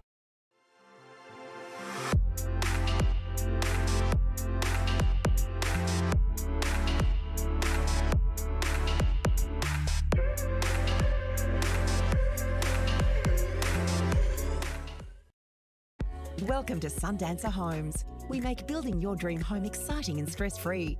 Backed by over 30 years of experience, one of many reasons why we provide a lifetime structural guarantee. Visit our information centre at Dean Street, Albury.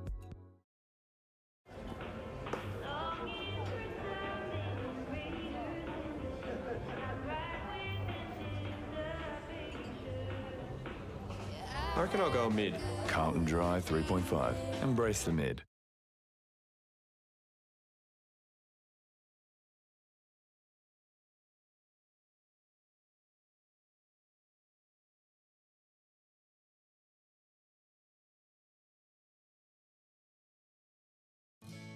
Every day we look after our family first. We go on adventures, we entertain with them, we care for them.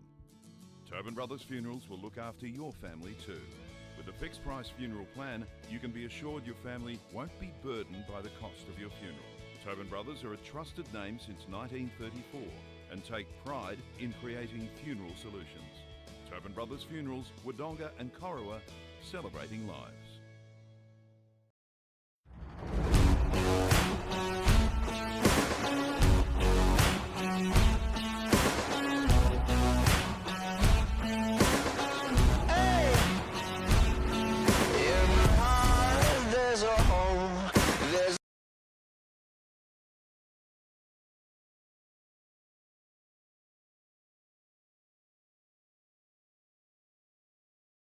With Optus Home Internet, you get more yes. Whoa. Which means less family screen time and more harmony with powerful Wi-Fi. Woo. Get the Ultra Wi-Fi modem at no extra cost. Adroit Insurance and Risk, your local insurance advisor, able to tailor insurance programs to support your business. And we're proud to support our local community.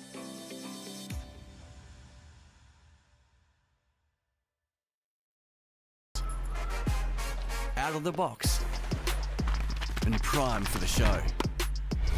On your marks, get set. Being first out the gate. Get the fit you need. The athlete's foot. Fit for every run.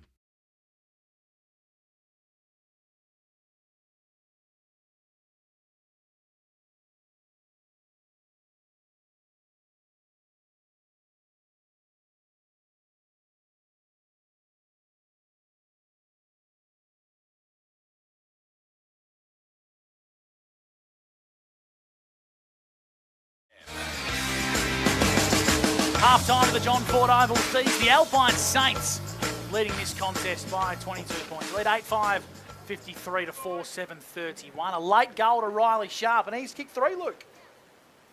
Goal to Riley Sharp, and he has kicked three, Gussie. And I tell you what, they just didn't get the reward they needed in that second turn, the Roos, because at one stage they probably dominated general play, probably for the first half of the quarter, but in the end, Wink, it was 2 goals apiece to both teams, so they haven't really made any ground at all. No, they didn't make any ground, but they had a lot of the momentum and were able to hold the ball inside their forward 50 for a long period of time. Just couldn't quite hit the scoreboard, unfortunately, for the Roos, but a lot of positive signs that they can hold the ball and hold the momentum of the game. They've kicked 4-7, Gussie, 4-7. 4-7. Yeah, so what they do for another three goals rather than behinds, but that's footy, isn't it? What did you make of, I suppose, the contrast of the two quarters? I thought Myrtleford were clearly the better side in the first term, and I thought Corowa were clearly the best side in the second. Yeah, I think a bit more composure with the ball for the Saints. So just being able to steady, balance up the ship, keep their heads and deliver down the ground with precision rather than probably going a bit quickly. And I think Corowa at times, whilst you're not going to get too many clean possessions in a game like this, I think the Saints have probably thought their way through the situation a bit better than the Roos went. Yeah, I think you're pretty spot on, Luke. They've been able to sort of just hold the ball a little bit longer and find those shorter options instead of a lot of the time in wet weather footy, you can just get the ball going down along the line to a contest. But the Saints have been able to move the ball relatively well. And Corowa have tried to do that at times and turned it over. Jed Longmire turned, I think, 2 or 3 over in a row, trying to attack through the middle of the ground. And sometimes you just got to not bullet past the option, but take that extra couple of seconds like the Saints have and find that short option. They really are a skillful team, the Saints, and as we know, in the wet weather, skills do step up to the fore. What have you got for us standing out in the 40-week stat sheet, Wayne? Well, Mitch Tenardi's leading the way of all people on my stat sheet with 14 disposals. Jackson East has 12, and then Jed Longmire has 12 for the Corowa Rutherglen.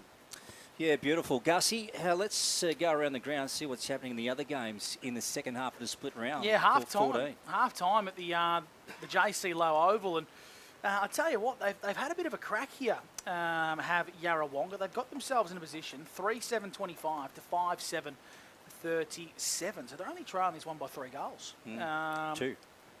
2 goals, in fact. Yeah, 2 goals, 12 points. So 3 goals would get them in front. I didn't expect it to be anywhere near that close at half-time. What do you gents think? Well, I actually tipped the Pigeons in this, but I will admit, I didn't think there'd be as many out as what they are on those 5-minute Fridays. Gus McLeod and Blake Ascott give great updates as to the ins and outs, and a bit of late mail too, Wink, but I did go with the Pigeons. They do, and we also make your tips for the week before the teams come out, don't we, Lukey? So thanks, Wink. Yeah. I'll back you up there with that one. And of course, at the Birrelea Park, well, it's a demolition job from North Albury. They are running away rampant. Oh, dearie man. 8-11-59 to 1-1-7. How many for Minogue? Josh Minogue. Well, 2 to Josh Murphy, 1 to Tim Broomhead, 1 to Archie Gardner, 4 to Josh Minogue. And there's your 8 goals. In my opinion, I'd personally be putting Josh Minogue on ice at half-time. I cannot see a point for him to continue playing at this stage. They're home and host. He's kicked his 4 goals. Just get him off the ground. What about a bit of run in the legs? He doesn't need run. He's had a broken finger. I reckon he'd be pretty tough. He's been doing the running the last couple of weeks. I reckon he'd have enough case in the legs. But also, on the day like today, he's not going to be doing a hell of a lot of running, is he? No, it's going to be wrestling and competing. I really fear for his finger, if you haven't worked that out already.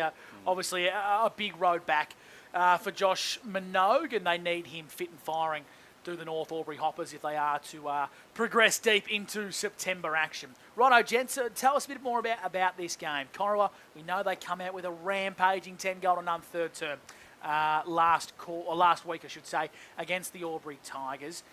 They don't need to come out and kick 10, but they probably need to kick 2 or 3 goals consecutively and get some momentum going back their way. Yeah, they certainly do. And they need to just take the control of the game, or I don't know what I'm going to say, but take control, use the advantages that they have of having the ball locked inside their forward 50 and take advantage of that. They've got to capitalise better, don't they? Yeah, which is what they haven't been able to do, especially in that second term where they had 11 inside 50s to 8. But the ball was in there forward 50 for a hell of a long time during that second term. Yeah, forgive me if I shock you in advance, Gussie, but the Roos need to kick the first 2 of a third term. Yeah, I think so. I think that's fair. And we saw that when Jed Longmire kicked the first, albeit after 14 minutes, we thought, gee, there's some memento here. But then, 2 behinds from Jordan Foote, who's been probably, in my opinion, one of Corowa's best in the first half. He's been everywhere. The numbers probably suggest that as well, David. He's had 10 disposals so far. Yeah, and I think he's had an impact when he's had the ball. They just haven't quite gone through the big sticks. They've had their chances.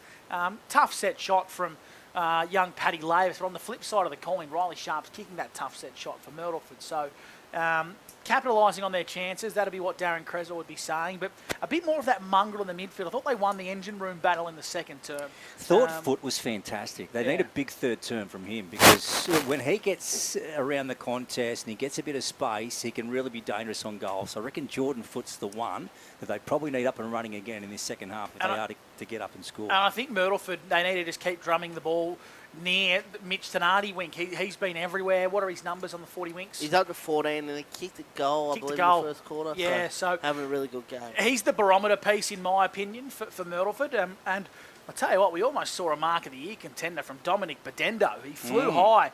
Not as high as my vocal cords because he got higher than Joe Cocker. But he's had an impact in a slightly different role than what we expected. We probably thought he'd be playing a bit more on ball, but Myrtleford have opted to keep their regulars in there. Yeah, we haven't seen a lot of him, but he is an exciting player, and what he's done when he has got the ball is been clean.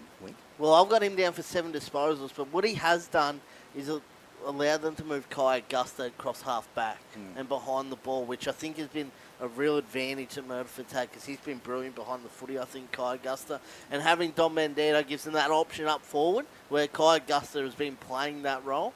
So to be able to have someone come in, slot in across half forward, you can move your big body player in Augusta behind straight the ball through in the wet and straight line footy, which is what's been needed. Some around the grounds for Evolution Roofing, some halftime results that are going to stun you.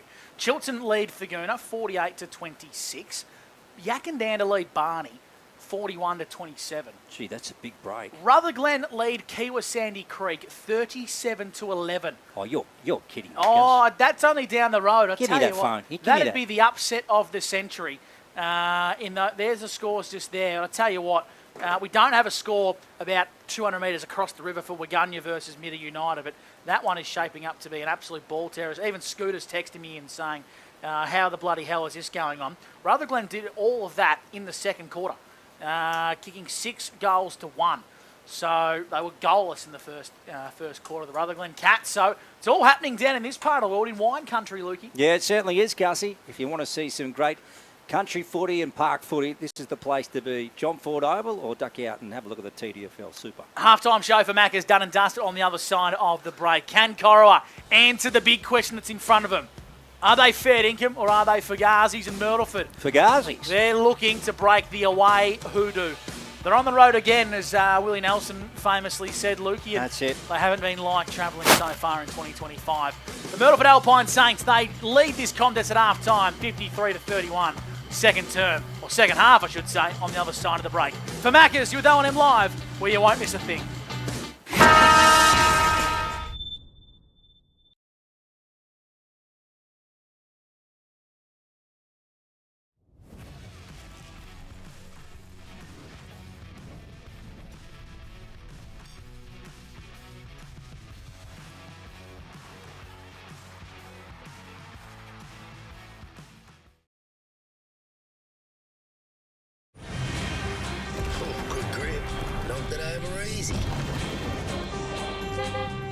Kia, movement that inspires.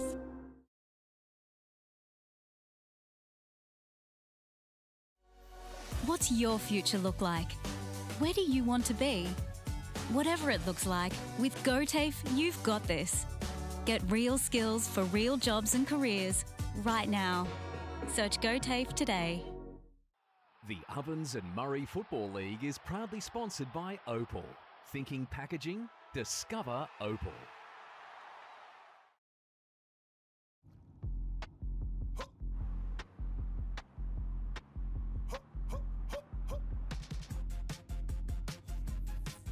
Shawty get inspired. How about that? How about that? This time.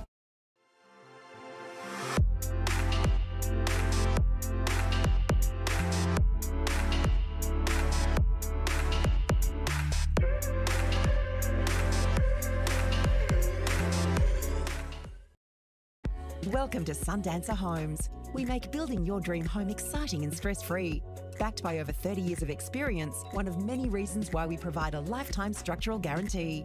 Visit our information centre at Dean Street, Albury.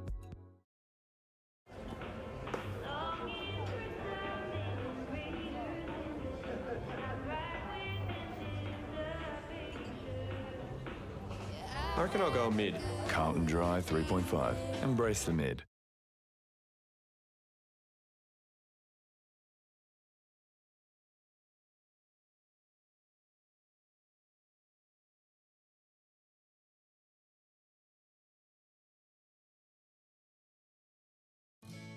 Every day we look after our family first. We go on adventures, we entertain with them, we care for them.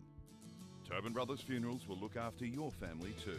With a fixed price funeral plan, you can be assured your family won't be burdened by the cost of your funeral. Tobin Brothers are a trusted name since 1934 and take pride in creating funeral solutions. Tobin Brothers Funerals, Wodonga and Corowa, celebrating lives.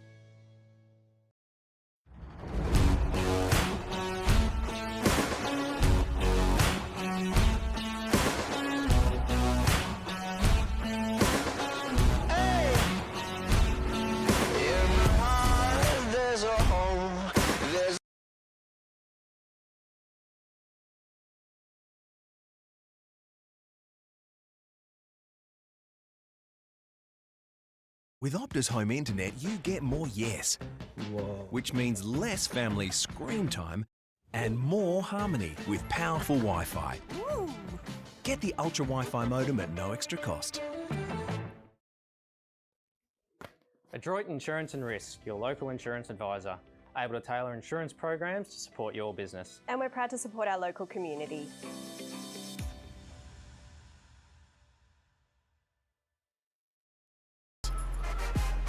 Out of the box and primed for the show.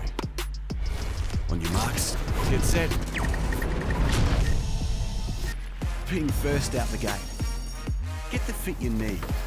The athlete's foot. Fit for every run.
Come off for talking to Darren Creswell, holding his groin, and he's putting the jacket on, so we'll keep an eye on that one as we progress. He's still suited up, though, which is a good sign. Got to say, it's getting very dark here. Darker again, Gussie. Here we go, third term for Albury Wodonga MG on O&M Live. 8.5.53 Myrtleford, 4.7.31 Corowa. For the Northo Hotel, here's Luke Francis, O&M Live. Yes, it's 22 points. So Richards, first fist of it. Longmire. Look at that thumping ball forward. Forrest through his hands. Agosta, left foot out of the fence for the Sainers. Let's have a look out there. There goes Harrington and Munro in pursuit of it. So Munro just off his boot. Down low was Jesse Johnston. Here's Jackson East, who played very well in the opening half. Longmire trying to weave out of traffic, got spun around, got the ball to Creswell. Creswell, left foot, good vision. Short ball, Finn Osborne couldn't quite take it in. Del Bosco pops one up. So the Saints, they just rush it forward, down towards half forward now. Going over the top of it was Lockie Murphy-Dale. Jordan Ayres got a boot to it. East with a wild hand pass. Harrington got spun around, brought to the deck. Umpire letting this go a fair time. And now it's called in. So just right of centre wing on the far side, we'll have a ball up. Great tackle from Jed Longmire there. There's actually it's a free kick. Yeah. It's going to go the way of Myrtleford. I thought, if anything, it was going to go the way of Longmire for holding the ball. Yeah, he let it go quite a long time, the umpire. Long down the line, go Myrtleford. Jordan Ayres and Murphy Dale. Great battle. Tenardi tapped it inside 50. Rouston fed it by a hand to Jordan Ayres, who goes long down the line. Munro got there first for the Myrtleford Alpine Saints. Kicking to the top of the goal square. Sharp, one-on-one with Shutt. Crumming, goaling. Is it Calogero? Yep. It is Bowen Calogero with a soccer-style goal. He just crumbed it, and it was something from nothing. Dream start in the second half here for the Myrtleford Alpine Saints. He's had a very good game. Up to the 12 disposals on the 40-wing stat sheet. Bowen Calogero, a really important cog in this Myrtleford Alpine Saints side, isn't he, Luke? Yeah, certainly is, Wink. They're just answering every challenge at the moment, the Saints. They're superior at the moment. So the all-important goal, first goal of the second half, Gussie. Game-high lead of 28 points here for the Myrtleford Alpine Saints. In the third term, thanks to Peter Bowen-Holmes, and Corowa be fuming because they had a really good entry to start this opening quarter. Absolutely. Umpire sends it up in the middle. Richards probably got the best of it. Munro tapped it to the advantage of East. Over the top they go to Maraca. Inside 50, a forward entry. Good mark going back, Irvin. Calogero was hot on his tail. So let's have a look and see what Irvin can do here. So he comes out of the back line for the Roos, picks up Rouston, former Riverina Football League player for the Griffith Swans. So Jack, usually pretty damaging on that left foot. Nice, short ball to Elijah Amory, the former Wang Rover. He's asking someone to lead at him. Rouston, follow-up play, didn't go the required distance, puts it on the boot, Jack. Going up towards half forward, good fist away. This time by Brady Sharp. Kalen Bradkey gets it back to foot. Low ball going in, nice. So they're wide out. Finn Osborne takes the mark. Now, he's got to try and centre this. He's pointing at the goals. I think he's going to have a shot wing to the Bridge Road end. It'd be one hell of a kick from here if he did put it through the big six, Loogie. I reckon he's just trying to get it in the mixer, get it at the hot spot. Let's have a look. He's going to run around Finn and sends it to the hot spot. That's what Gus McLeod was talking about. Sharp out the back. Nice work from the Saints. They mop up through Tenardi and he concedes behind and takes it across the chalk. So 59 plays 32. 59 plays 32. We've got the Saints up on the Peter Bowen-Holmes scoreboard. Macca's time clock has gone 4 minutes, third term. I reckon we got friendly fire here, boys. Jordan Ayres and Jordan Foote have gone in a big collision here. I reckon Jordan Ayres got pushed into Jordan Foote. We'll have to check this one out on the Snap Print Solutions replay, but a few Corowa boys are down here, gents. Yeah, never good. Both back up, which is a good sign though, Gussie. So a bit of a sandwich there it was, a Roos sandwich. And ball is going to be in the hands of Jordan Ayres, who was pushed into that contest. And he's going to play on quickly and kick Corowa into the pocket. Forrest flew high, crumbed by Lavers, had his pocket picked. Toby Cossa, handballs towards grass, trying to find Damon Harrington out of bounds for a boundary throw in 50 metres out from Corowa goal. So 4 minutes gone here thanks to Macca's, and Calogero's kicked the only goal of the second half. 59 plays 32, Myrtleford lead on the Peter Bowen-Holmes scoreboard. On Ladies' Day at John Ford Oval, Corowa, the girls didn't get a great day weather-wise, but gee, the club rooms are look magnificent in there. They've done them up well. Here goes Lockie Murphy-Dale. And they get it forward. Now let's have a look here. Sharp leading the race. Got a foot to it. Tried to juggle it. Took it in himself. Calogero. Shutt got taken off the foot. It could have been a free kick. Morton. Umpire lets it go. There's a ball up. So Wink, mate, tell us how inside 50s for the game, thanks to 40 wins. For the game. So Corowa's up to 22. Myrtleford up to 25. Beautiful, just down in front of our broadcast spot. Umpire to Ruckman wrestling. Being tangled up. Tenardi breaks away. He's usually good by foot. Top spinner, good fist away by Irvin in front of Smith. Ball out of bounds in the pocket. Great start from Mitch Tenardi on the 40-wing stat sheet, Winky. Yeah, 15 disposals for the game and a goal early in the first quarter for Mitch. So boundary throw in deep into attack here for Myrtleford at the 6-minute mark for Macca's. It's going to be Richards up against Smith in the ruck. Richards and Smith. Give it to Richards. Spills out the back. Murphy-Dale's lurking. Pushed off the ball. Clever by Rouston. His handball missed the target. Put Josh Creswell under the pump.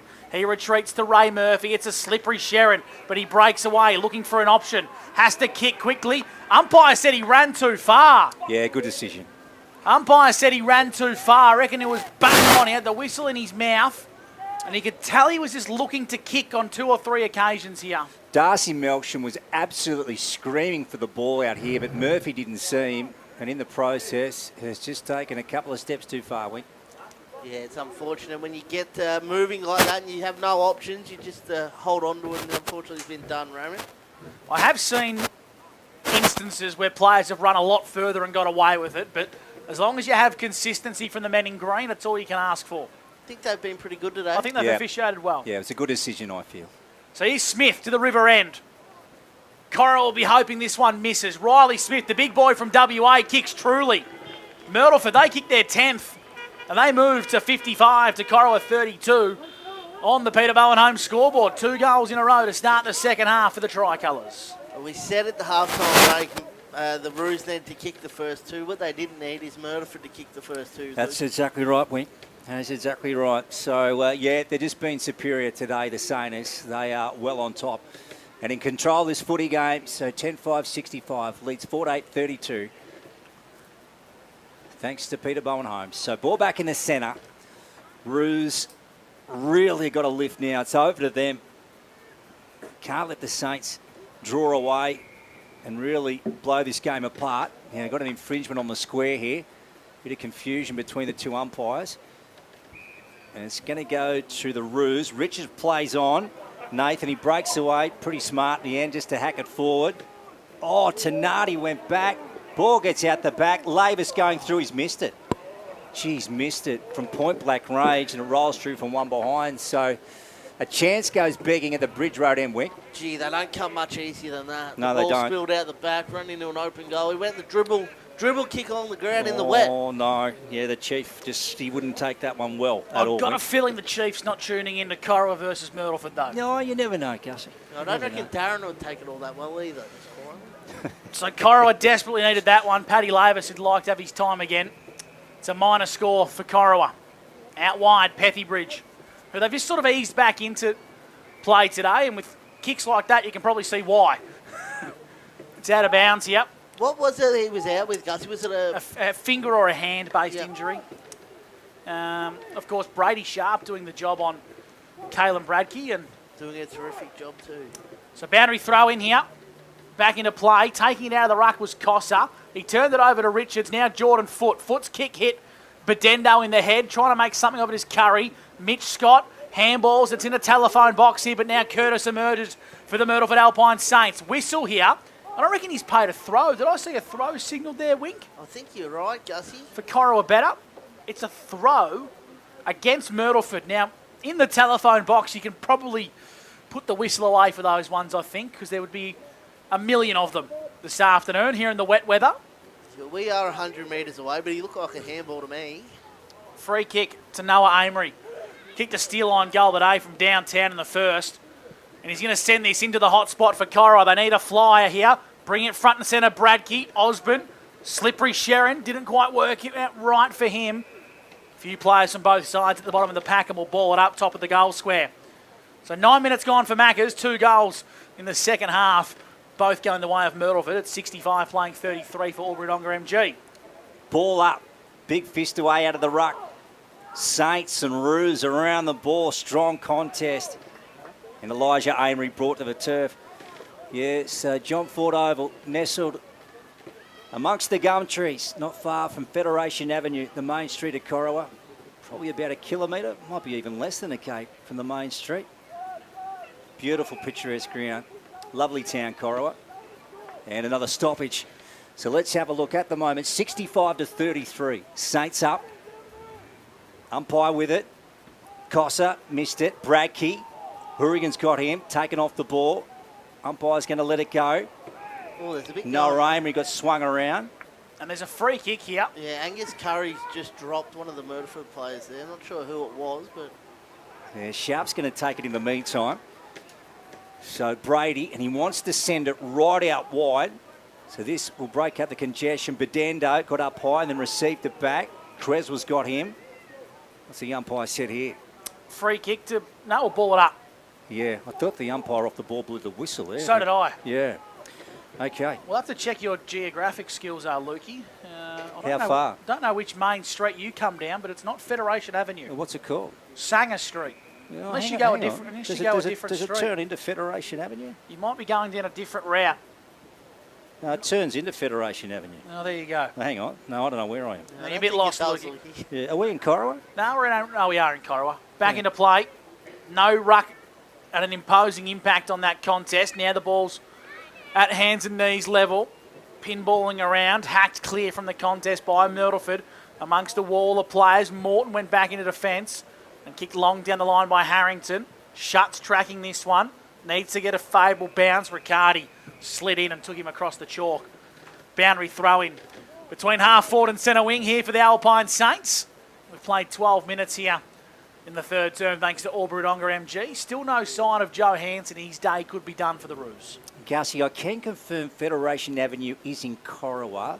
You're in the right town, Luke. Yeah, it's one of the main streets, but it's not actually the main street. Here's Morton taken to the deck. Brady from Wagga Wagga, and of course the Wagga Tigers spent some time with the Albury Tigers as well.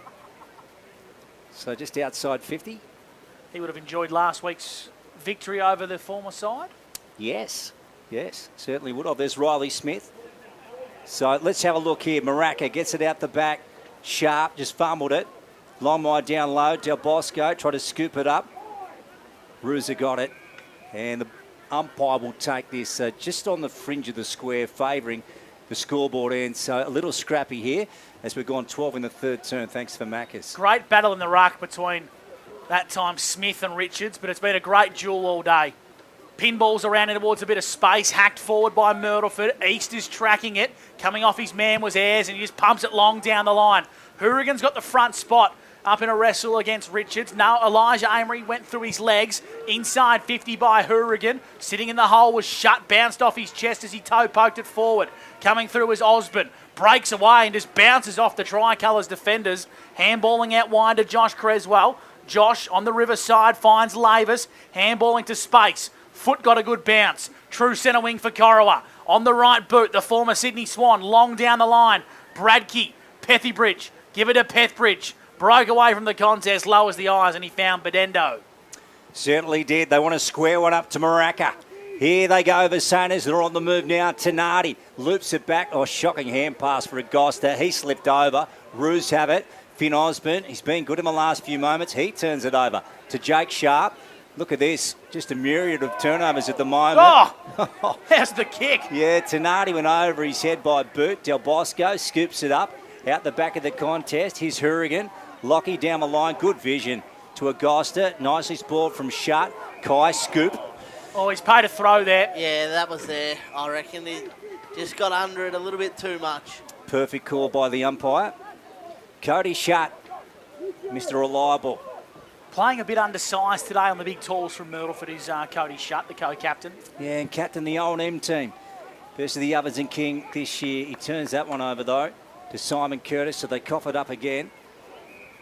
This way to Bernardi. True centre-half back. Shutt came in, tried to spoil the mark. Off the round goes Munro. Capillari tried to tap it back to Munro and did so. Tenardi's out. Mitch goes forward. Great vision. Lowers the eyes to Lockie Murphydale. Around the corner. Calogero takes the mark. Beautiful footy from the Sainers. They just had the +1 there and the link in the chain just kept building as Corowa got out muscled trying to attack the corridor with that kick. It allowed Myrtleford players to slip one in behind the play and the link in the chain reaction just kept falling. Lockie Murphydale's man was behind the play and now opens up for Calogero. This for 3 in the turn for the Saints. Yeah, they've got it. And look at Calogero. Who's he telling back there? Is it Rouston? Gee, gave him a mouthful. 71 plays 33. 71 plays 33. That's a double for Bowen on the Peter Bowen home scoreboard. He's a very dangerous footballer. He mentioned just before he's up to the 15 disposals now, Bowen. 2 goals, so having a terrific game. He's a bit of a spark for the Myrtleford Saints. When they're up and going, he tends to be playing some pretty good footy himself. So 2 goals to Bowen Calogero. both in this second term here on O&M Live. And the Saints, they lead by 38 points over the Rutherglen Roos, 11-5 to 4-9. So the Tricolours have kicked quite well today, David. They certainly have. In these sloppy conditions, they've probably kicked a lot better than most sides looking at the other scores. Evolution Roofing around the grounds here, Lukey. Looks like the Dogs are kicking away. Yeah, they are, Gussie. So the Wodonga Bulldogs down at JC Low Oval lead 8-12-60 to the Yarrawonga Pigeons 4-8-32. Cossa wins the clearance for Myrtleford up towards right half forward. Well done, Cody Shutt. Got a fist and was ragdolled off the ball. Should have been a free kick to Cody for a hold, but Myrtleford, they survive that. And it's a boundary throw in front of our broadcast position here on O&M Live. Slightly in the Myrtleford side on the centre wing here at the John Ford Oval. Myrtleford kicking to the right of your screen, the Murray River end. Boundary throw in. Cossa and Richards give it to Cossa, but well roved there by Melksham. Throws it on the boot, high up and under. Agosta, been excellent for Myrtleford today. Brought it front and square. Myrtleford had numbers at the back of the contest, one of whom is Sharp. Wrestled, it was Brady, and umpire said no prior opportunity, will ball it up. What trigger can the Roos pull here to try and get some momentum back, boys? I'd like KB in the ruck, I reckon. He's been quiet today at full forward, not a day for big boys, but try something different, maybe a bit of small ball. He's at centre half forward now with a clever pass. Curry breaks away for Corowa, runs to 55, no one in the goal square, no one at home for Corowa, and Myrtleford mop up. They kick long. Simon Curtis, like a fine bottle of wine, he's getting better with age. Out wide, and he finds Jackson East across half back. East down the line to true centre wing. Cossa off his chest. Richards searching for it at ground level. Lockie Murphydale just went off the deck. Morton wrapped up by Capillari. Nice work from Brady to get the ball out to Jesse Johnston. Haven't seen much of JJ today. Saints go off the ground. Bedendo scoops it up. Here he goes. The Port Melbourne star. Inside ball by hand. Wasn't great for Agosta. Roos through Shutt. Gets it on the boot. Noah Amory kicked a wonderful goal in the first term. Here he goes down the line with about a 35-metre kick to Curry. Angus. Now, what's he got on? Forrest is deep, but he can't kick it that far. He goes right out wide with a short ball to foot. Very skillful player is Jordan. Now, he's a long way from home. He's out of range. He goes for Tommy Forrest. Now he's at the back. Drops it in the back, I thought. Yes. Hands against Curtis. The umpiring, I must say, has been pretty darn good today. No, they've been excellent. Yep. Simon Curtis with it. In defence for the Saints. And speaking of being very good, the Tricolours have been impressive. Are we taking Simon's numbers, David? Yeah, I've got him 11 disposals for the match. All 11 have been pretty good. Yeah. Irvin broke away from Sharp. Picked up the half volley and set upon quickly by Declan Bren. Will ball the footy up, true centre wing. In front of our broadcast position. Some Evolution Roofing around the grounds. You got a Talanga League score for us there, Lukey. Let's have a look here, Gussie. So Barnawatha at the moment trailing the Yakandanda Roos. The Roos lead 55-27. Gee, I tell you what, there's a few more twists and tails in that game. We'll get some more around the grounds from the TDFL shortly if anything pops up, Luke. Yeah, Kiwa Sandy Creek. The Hawkers lead 31-27 over Rutherglen. Myrtleford kicked the ball down the line. Riley Sharp got the front spot. So there was Riccardi on the right, inside 50. Shutt's got the front spot in a nice tassel there with Dominic Bedendo and out of bounds for a throw-in. Cody Shutt been a standout player in defence for Corowa today. He's been superb. Wink, are we taking our marks inside 50? Yeah, so Corowa have got 4 marks inside 50. Myrtleford have got 11. Oh, well done. Myrtleford is the number 1 ranked side in the competition for marks inside 50. Yeah, great work from David Wink here on O&M Live. 102.1 Edge FM this afternoon. Johnston, right foot hurriedly. Curry went by it. Bren to Hourigan. They thump it in. Let's have a look down there. Irvin over the back. True for 1- score. So, at the moment, the Roos just wading water. They're just not making any ground on the Saints. And Rouston to take the kick in from the fullback position. David Wink, Gus McLeod and Luke Francis with you this afternoon.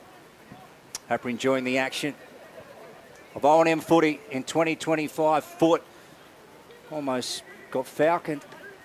Elijah Amory got it to Murphy. Murphy down the line. Mitchell Scott, he's got some space, but here comes Diesel Beatty. Beatty, nice work from Mitchell Scott to take him in. What's the umpire going to say here? Is he going to ball it up? Oh, gone.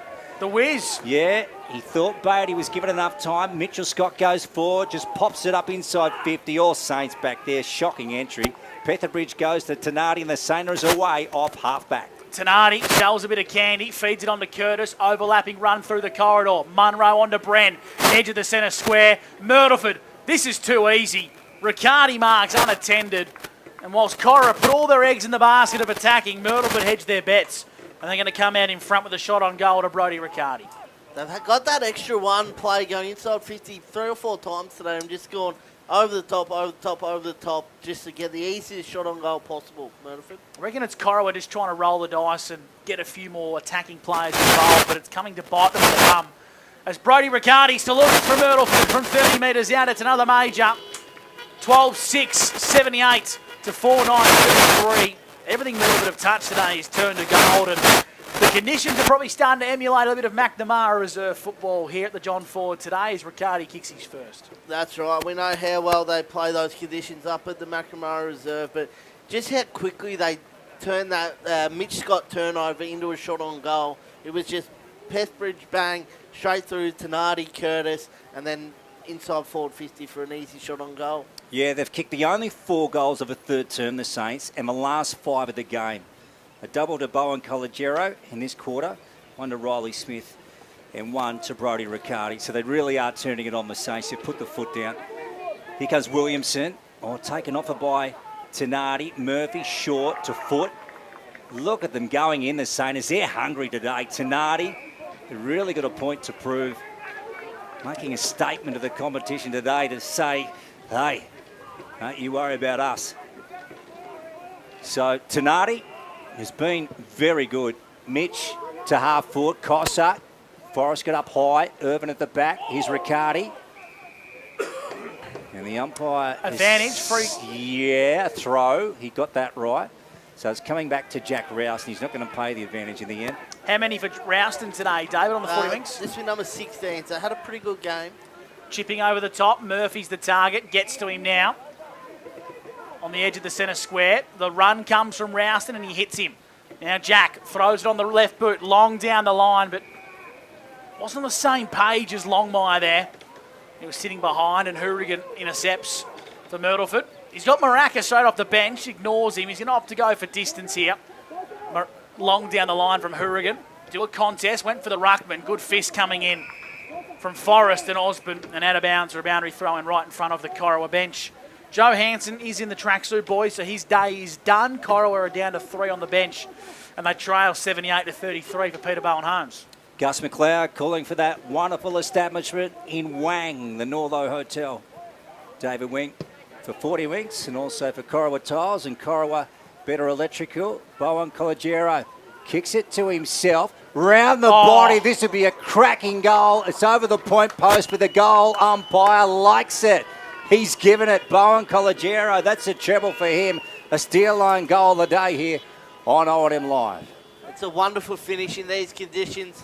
3 goals in this third term, and I hate to say it, boys, I think this one might be done and dusted. The Roos. Oh, well spotted, David. The Roos just not putting up a fight in this second half so far, and the 3 goals there for Bowen Collegiero have really put the nail in the coffin. That's 6 straight, Gussie. I don't think it's Corowa not putting up a fight more so. I think it's just the complete and utter dominance of Myrtleford and how polished they are in the wet. They are a very, very slick side in what is tricky conditions today, gents. Yeah, you're right about that, Very Gussie. clean at ground level for these Absolutely. conditions. But I'd love to go out there, Gussie, when you go out after the game and find out how heavy the ground actually is underfoot, because they don't seem to be slipping over a hell of a lot. It's happened a few times, but... It's just more greasy, I'd say. So 13-6-84 to 4-9-33. Myrtleford have been the superior of the two sides amongst the wet weather. Forrest into the ruck. Here's Ray Murphy for Corowa, breaking away from the contest. On the right boot. Little toe poke was clever there from Jordan Foote. Got a 1-2 with Williamson. And now Foote kicks Corowa into attack. But Simon Curtis was there. And it just hasn't been the day for the leading forwards for Corowa. Myrtleford have had a much better setup in D50 and have nullified Caelan Bradke's impact. He's goalless today for Corowa. Only had the 1 shot on goal, or 2 shots I should say, 2 minor scores. Long down the line, Forrest and Smith, and well done Forrest to see it out of bounds for a boundary throw-in. Drew centre wing in front of the club rooms here, in front of Ladies' Day, and the ladies will be saying, thank goodness the Prosecco's cold, Lukey. Oh, yes, Gussie. Imported too. Fresh on ice. Let's have a look. True centre wing on the broadcast, so that's a big boundary throw-in, a cracker. Smith to East. Forrest tried to claim him. Nice mark from Munro. Reading the footy, playing in front. Handballs off to Bedendo.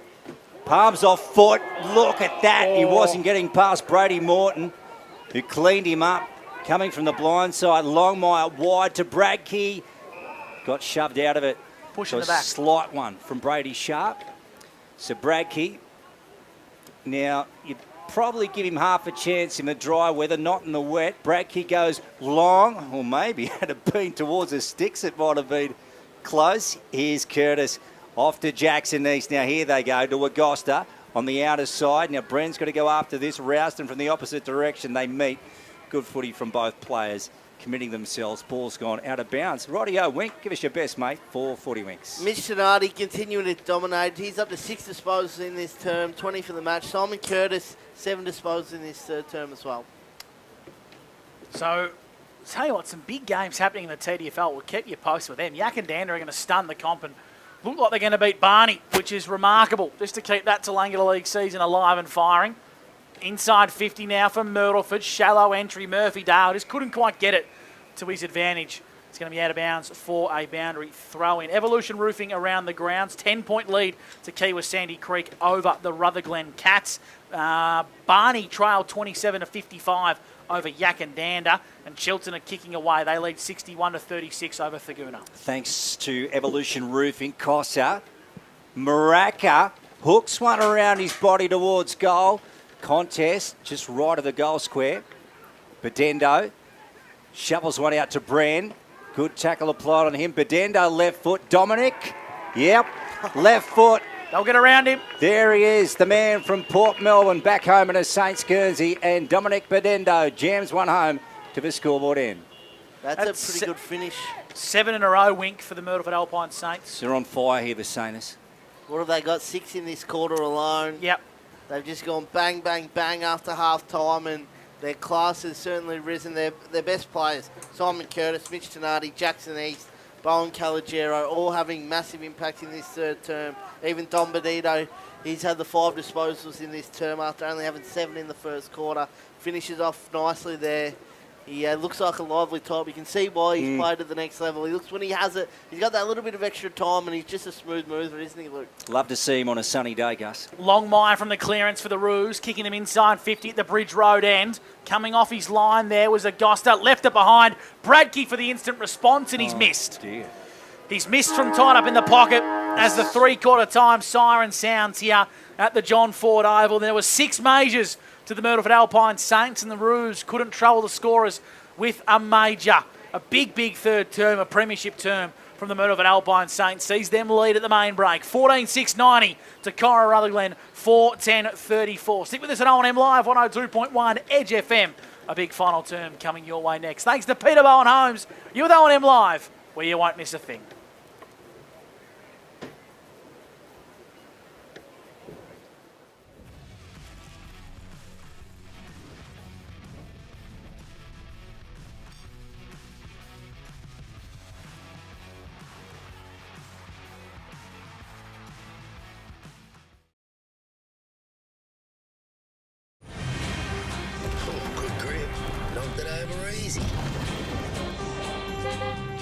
Kia, movement that inspires.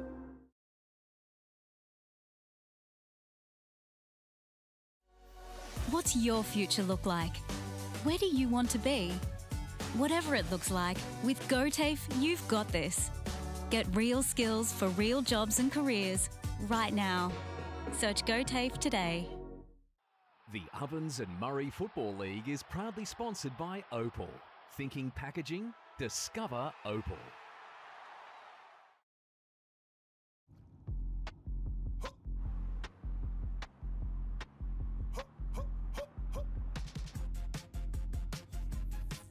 Shawty get inspired. How about that? How about that? This time.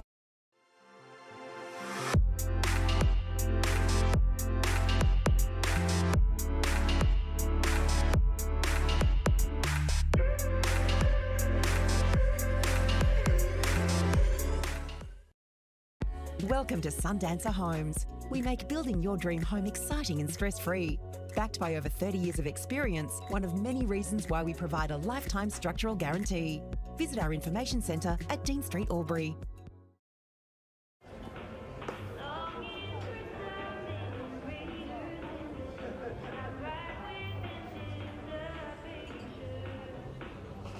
I reckon I'll go mid. Carlton Drive 3.5. Embrace the mid.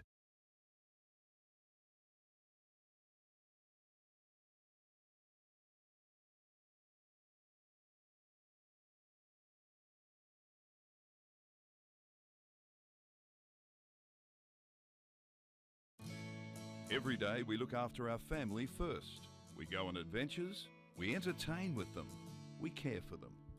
Tobin Brothers Funerals will look after your family too. With a fixed price funeral plan, you can be assured your family won't be burdened by the cost of your funeral. Tobin Brothers are a trusted name since 1934 and take pride in creating funeral solutions. Tobin Brothers Funerals, Wodonga and Corowa, celebrating lives.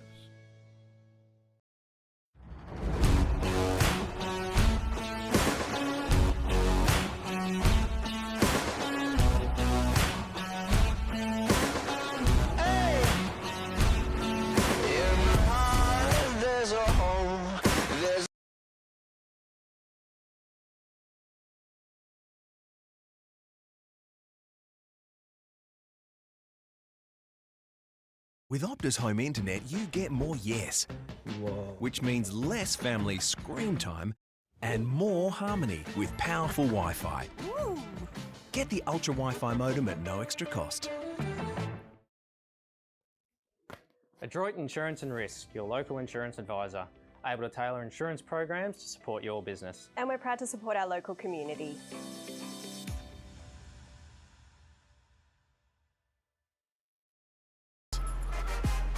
Out of the box and primed for the show. On your marks, get set. Being first out the gate. Get the fit you need. The athlete's foot. Fit for every run.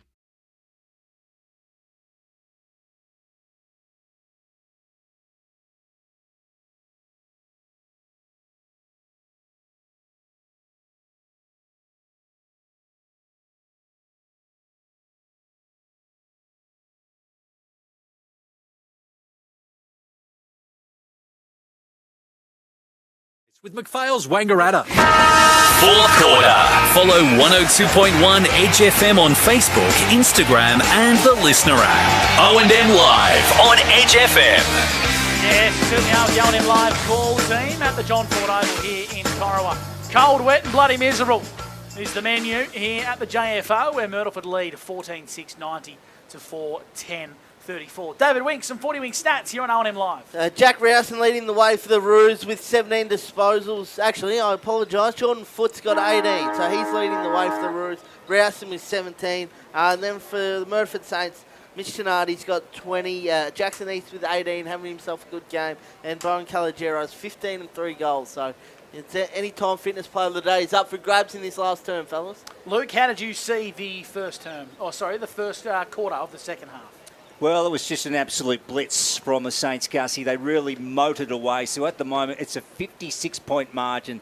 So they just put the pedal to the metal and scooted clear. So it was disappointing from the Roos, it's got to be said. They didn't show much in that third quarter, and they're going to have to lift and restore some pride here in the last They term. showed some serious fight in that second term, didn't they? They did. And then Yeah, they really after did. half-time, just dropped the bundle. Yeah, really fell a bit flat, but hopefully they can finish off strong here with a strong fourth term. Here we go. The final term's coming your way thanks to Tyre Power. Myrtleford 90. Corowa 34. They've been dominant, the tricolours, here in the wet weathers. Wet weather right across the district here on O&M Live. Umpire Warwick Henderson says, here's the Sharon. Blow the siren. There we go. The final term's underway with Luke Francis. Nathan Richards and Toby Cossa. Let's have a close look. Richards got the best of that one. East comes in. Murphy brings him to ground. The umpire to take it again. So straight away, a stoppage. Ball loft. Maraca. Nice skills. Tenardi tried to flick it over his head. Bounced by Murphy. Richards Nice one to Finn Osborne. Try to get it back to Murphy, just lost his footing. Harrington, strong tackle from Richards. Again, the umpire will take it. So just on the fringe of the square, favouring the Bridge Road end at the moment. 14.690 plays 4.10.34. The leaders with the Saints on the Border switchboard scoreboard. Missed both ruckmen. Spills out the back here, trying to find Harrington. Munro just handball towards a bit of grass here for Myrtleford. Tapping it to his advantage was Declan Bren. Murphy applied a two-motion tackle. Umpire Warwick Henderson said it was fair and will ball the footy up. Week, what do you got for us, mate, at the moment, so early in the last? Well, no one on the 40-wing stat sheet has touched it yet, Lukey, so not a lot at There this you go. stage. He gave Gussie a chance to have a drink anyway. Pinballs around at ground level. Warwick Henderson just says, get it out, boys. You can do that naturally. Munro got a bad bounce. Tackled late as he kicks inside 50. Clever hands. Now Ray Murphy for the Roos. Exits defensive 50. Got Pat Lavis on the lead. Slid in across the mud here at the at the John Ford Oval. Reminiscent of the McNamara Reserve. Lavis has got it behind centre wing for Corowa. Called to play on. Right foot kicks a long, high up and under. Bradkey's the target. Palm to the advantage of Mitch Del Bosco. Handball's back inboard. Clever pick up here from Melksham. On the left boot, inside 50. Petherbridge and Forrest. Keeping his feet was Brady Morton lurking out the back. Riccardi went the soccer for Myrtleford. Josh Creswell's there. Sockers it towards a bit of grass. Trying to pick it up now is Josh Creswell. He was held without the footy. Umpire put the whistle away. He said it was fair. Riccardi burrows in. Now does Forrest. Elijah Amory for Corowa has the footy. Centres it to Brady Morton. We've got a free kick. Yeah, Emery got dropped behind the footy after he kicked it. So it's a downfield free kick, and it's going to go the way of Brady Morton for Corowa. Certainly is, and he's 25 out here, basically directly in front. So this would give the Roos their fifth for the afternoon. They'll be looking to try and get this one and build some momentum here in the final term. Brady Morton coming off a strong game last week with a couple of goals against Albury. He'll kick from 15, Murray River end. Brady Morton steers it through. No, he's hit the post. Yeah. Gee, that sums up Corowa's day, I think. Certainly does. Sums up their day. They moved to 4 goals, 11.35. And Myrtleford, 14.690 on the Porter switchboard scoreboard. Yeah, so nothing's really gone right for the Roos today. It's been a lacklustre performance. Take nothing away for how good Myrtleford have been. Oh, they have. They've been excellent. Brady Sharp, D50 to Damon Harrington. He's got Maraca on short. He's not going to use him. Goes further down. Over the back it goes. So Jordan Ayres with a chance to build on something for the Roos. Into Murphy. Now Creswell's out. He's not going to use him at this stage. Here he goes, Ray. Low ball, very low to Brady Morton again. 55 from home. And he sends one in. Forrest at the back. Tom, good mark. So it's been a nearly day for Tommy Forrest, but that was a perler in the pocket. A Mawson's concrete mark of the day, Wink. He's got his hands to a lot of balls, hasn't he? They just have been a little bit slippery and they haven't quite stuck for young Forrest, but he's a very good footballer and has created a lot of options for Corowa today. And he's blown that one across the face of goal, out to bounds on the full. So what were we just saying, Gus? It just hasn't been their day at all, the Roos. No, he bellied that snap. Now. At full back, Myrtleford via East, long down the line, into the hands of Tenardi. How many now for Mitch Tenardi? 21. He's got a runner on if he wants to use it. Jackson East links up nicely. He's kicked down the line to Smith. Oh. Well, I went straight through his mitts. Straight through the big hands of Riley Smith. Irvin and Longmire link up for the Roos. And Irvin just throws it on the boot down the line, trying to find foot. Pushed his opponent under the ball. Coming through was Del Bosco. Left it behind. Foot lowers the eyes. Bradkey trying to claim the mark. Umpire said it was a half volley. Spills out the back. Tenardi mops up for Myrtleford. Now Agosta on the boot. The kick was the right option. He just had a bit too much on it for Mitch Del Bosco. He's been bumping too much leg weight to the gym. Big kite. Too much on it. Morton sends Corowa back into attack. In towards space. The wrong kick. Diesel Beatty intercepts a Myrtleford at full-back. He's going to open up the Riverside. Oh, look at that. Fortuitously came off to Munro. So a top spinner. And Matt to true centre half back. And Lockie Murphy-Dale. So the Sainers just doing everything right today. In full control Well, this round 14 clash. Back to Curtis. Short ball to Bedendo, who's done some good things. Kicked a terrific goal in the third term. Cossa down low. So this is where they just go at that controlled pace. And then they send it forward, turned over this time. Williamson takes the mark for the Roos. So 35 out from their own defensive goal. They trail in this game 35-90. So it's been a tough day for them on their home turf at John Ford Oval on this Saturday afternoon. O&M Live, there's Jordan Foote. Turns it over directly to Mitch Del Bosco. 105-13. North Albury are building some percentage over the Raiders in what we thought was going to be a wet weather game. They've had a really much-needed percentage booster. Have the Hoppers, and it's a 30-point buffer to Wodonga over Yarrawonga at present. Out wide, the ball's in the hands of Munro on the broadcast side for Myrtleford. Lowers the eyes, Toby Cossa. Inside 50, shallow entry, Murphy Dale. Who's worked his way up the ground. Chiseling ball to Riley Sharp. I mean, centimetre perfect, and a great kick from Murphy Dale. But Riley Sharp has put together a really good month of footy. He certainly has. He's going back for, I think, his 4th goal, if you can put this one through, lads, which will take him up to nearly 30 for the season. So it'll take him to 28 for the year. So he's having a really good year after a bit of a slow start coming back from injury. He couldn't catch a cold a month ago against Wodonga. Nothing went his way, and that was the turning point in his season. Looking for his 4th. We had a good view of this on Snap Print Solutions TV. Right foot kick, swinging it, and it's going to swing a bit too far. He just struck the inside of the ball as it faded to the right. Did big Riley Sharp. It's a minor score here for the Myrtleford Alpine Saints. They moved to 14-7, 91. Corowa Rutherglen. Oh, wow. Turnover dangerous, Lukey. Yeah, Munro is straight onto this to Capillari. They might pay the price again. The Roos, Tom's gone. Strong tackle, well done. Certainly was. Roos away. So they thump it up towards half forward. Morton, he's got to give this out wide to Bradkey. Now he's got a man out the back. That's Melksham charging back towards goal. Lavis has got it at the moment. Centering kick. Tommy Forrest, right foot. He'll kick this one, Tommy. Round his body. Oh, Lukey. Blown it again. Lukey. He's blown it again, Tommy. Gee, I don't. That's commentator's curse right on cue. Darcy Melksham was screaming for that ball going into an open goal, and they just couldn't get it to him. Poor old Tommy. He must have run over a leprechaun on the way to the game. I did think it was the right option from Paddy Lavis to centre the ball. The kick just had to hit the target. It got him on the half volley, but Corowa, they've had so many opportunities. 4 goals, 12, and the odd one on the full today. They just haven't been able to convert. Oh, yeah. Which is rather interesting because their goal accuracy is the second in the competition. They normally kick at 60% for the day. Tommy Forrest will make his way back to his car after his shower, and he'll discover he's left his headlights on, Wink. That's the kind of day he's had. I don't reckon they'd last that long. Lukey, the old headlights, flat battery perhaps. You wouldn't want to get that, mate. Long drive back to Wagga if you leave the headlights on. That's it. Good battle there between Sharp and Cody Shutt. Cody Shutt wins that instance, and it's out of bounds for a boundary throw in. David Wink, some 40-wing stats here. 8 minutes gone for Maccas in the 4th term. Well, the Roos again having a lot of the momentum. 5 inside 50s to 3.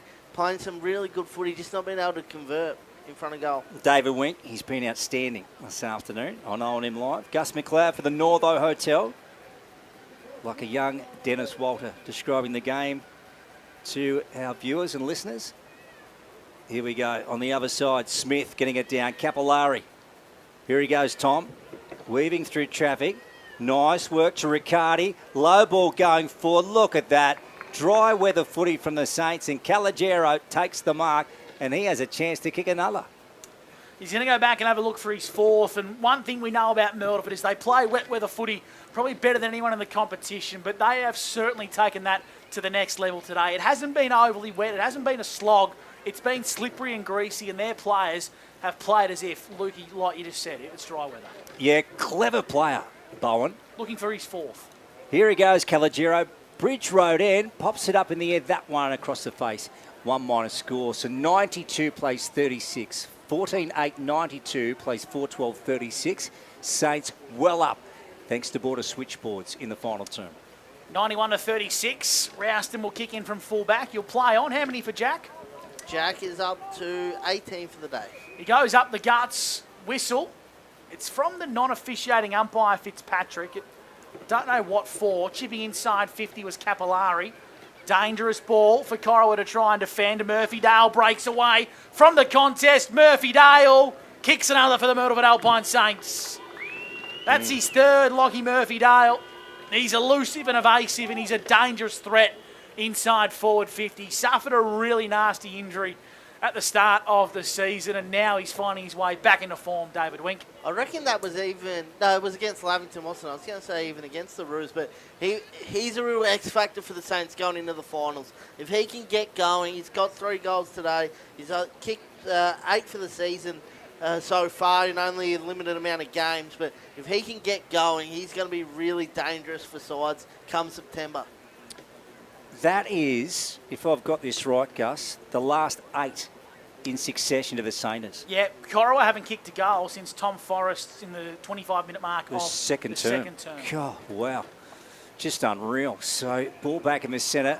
Melksham wrapped up. Yeah, they'd be terribly disappointed in this. They were fantastic a fortnight ago against the Tigers, but the wheels have dropped off today. There's Tenardi. Mitch taken to the deck. He's been wonderful. Oh, gee, that was a quick call. Holding the pill. So Melksham, here he goes. The former Kareen Daysdale Hopefield Burridge United power player. And he goes up towards the arc of the 50. Tommy Forrest. Yeah, he's got that one. So he's presenting. Playing well in the final term, Tommy. Right out wide of the pocket. Bouncing in front of Morton. Ball's gone out of bounds in the pocket.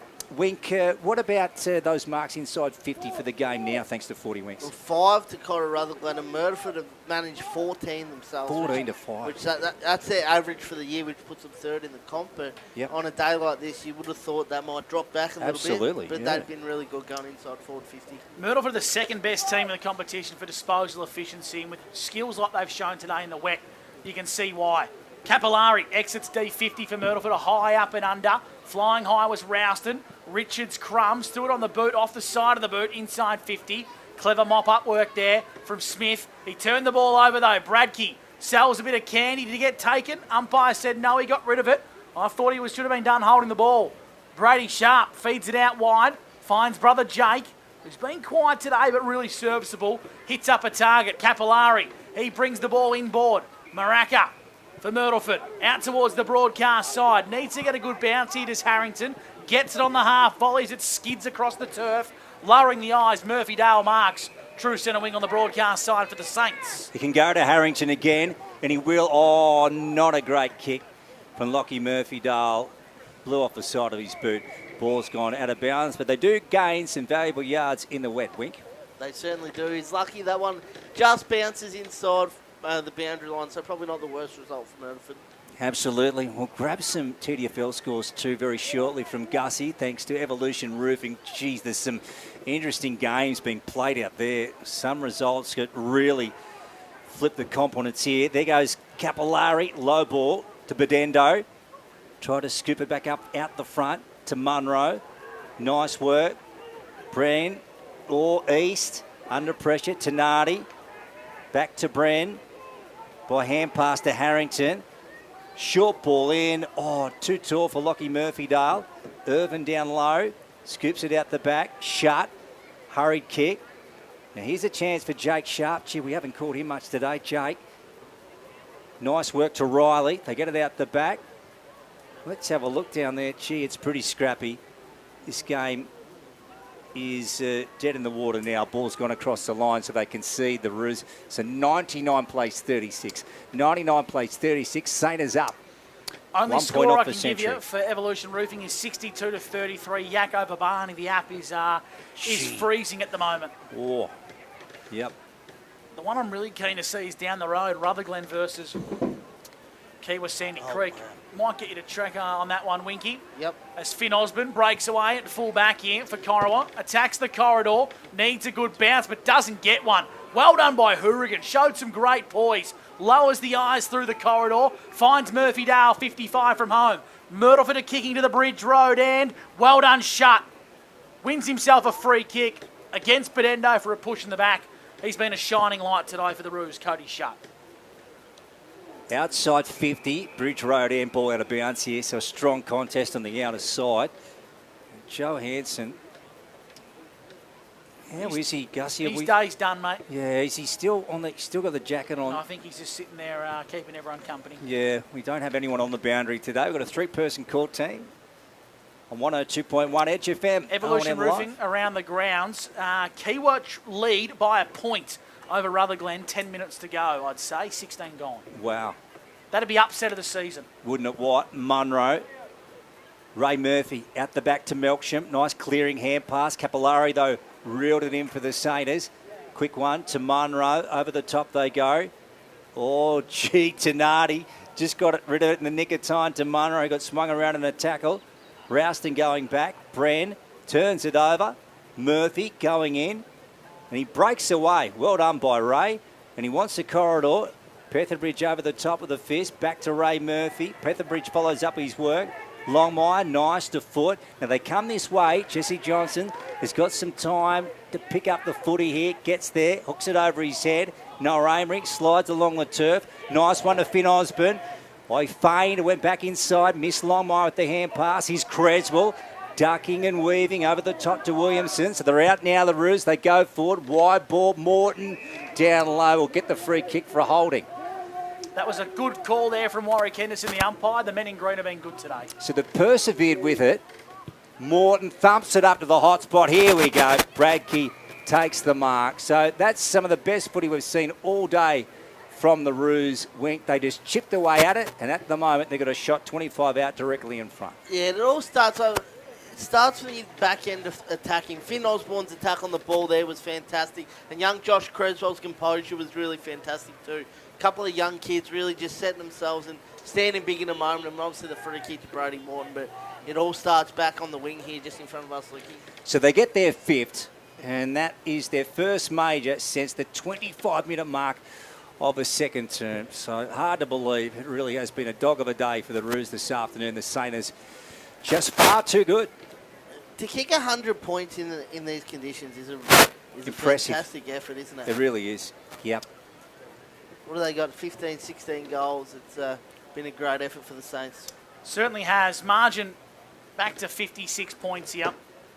Myrtleford have been superb in the wet. Caelan Bradkey kicks a goal, and a much-needed one. He continues his stretch of kicking a goal in every game. In his return to the SS&A, Ovens and Murray after a stint with Richmond in the AFL and Geelong in the VFL. David Wink, some 40-wing stats, maybe some contenders for the Anytime Fitness Player of the Day. Well, Bowen Calogero, he's had 16 and 3 goals. He's had a very good game. Mitch Tenardi up to 24 disposals and a goal. I think he's probably the clubhouse leader. I think Tenardi's been excellent, Luke, amongst the wet conditions. Yeah, he's been fantastic. The job Brady Sharp's done on Caelan Bradkey too can't go unnoticed, fellas. Really good team balance effort, I'd say, today from the Tricolours. Funky will be quite happy with how even their teams performed. Here's Capillari with a don't argue. Elijah Amory, well held and took him across the chalk for a boundary throw-in. So a good return in some around the grounds for Evolution Roofing. Josh Minogue has come off the ground after kicking 5 goals, and his North Albury Hoppers have a strong lead by 90 points over the Raiders. Very good. Capillari feeds it to the advantage of Tenardi. Here he goes again. Inside to Munro, then back to Tenardi. Might have taken off a bit more than he could chew that time. Rouston claimed in a tackle. Jack to foot. Jordan. And he wants to send it right out wide. Melksham's on. Harrington up against him. Darcy curls around.